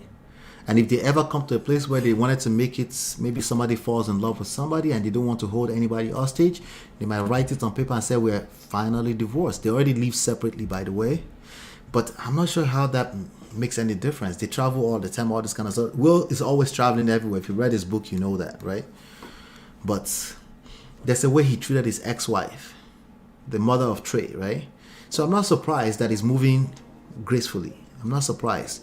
And shout out to him for that. And shout out to Chris Rock, for shooting a shot. I'm not mad at him for that. But there's consequences for all our moves in life, even when we don't mean any harm. It is what it is. Shout out to everybody. I appreciate you all. Hit that like button, share, subscribe. All right. And share this video. If you appreciate what I'm doing, the conversation we're doing here, please make sure you're sharing, okay? And don't forget, on your way out, you can also go download the books at loveandprestige.com. Go sign up over there. Be on the waiting list for the book coming. Look out for December. We're having a big old campaign. It's going to be big. I need your help with that, okay? To help us with the promotion ahead of the book, okay? So thank you so much. I appreciate you. Hopefully you've been enlightened and educated. I'll see you on the next one. Peace.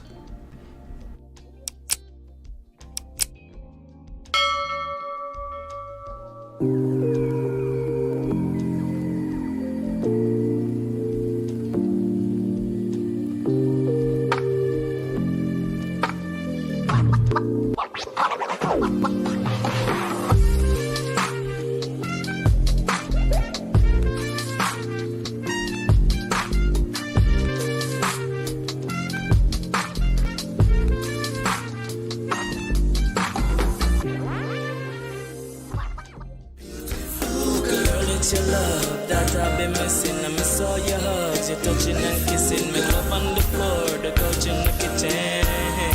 One love enough, we done enough.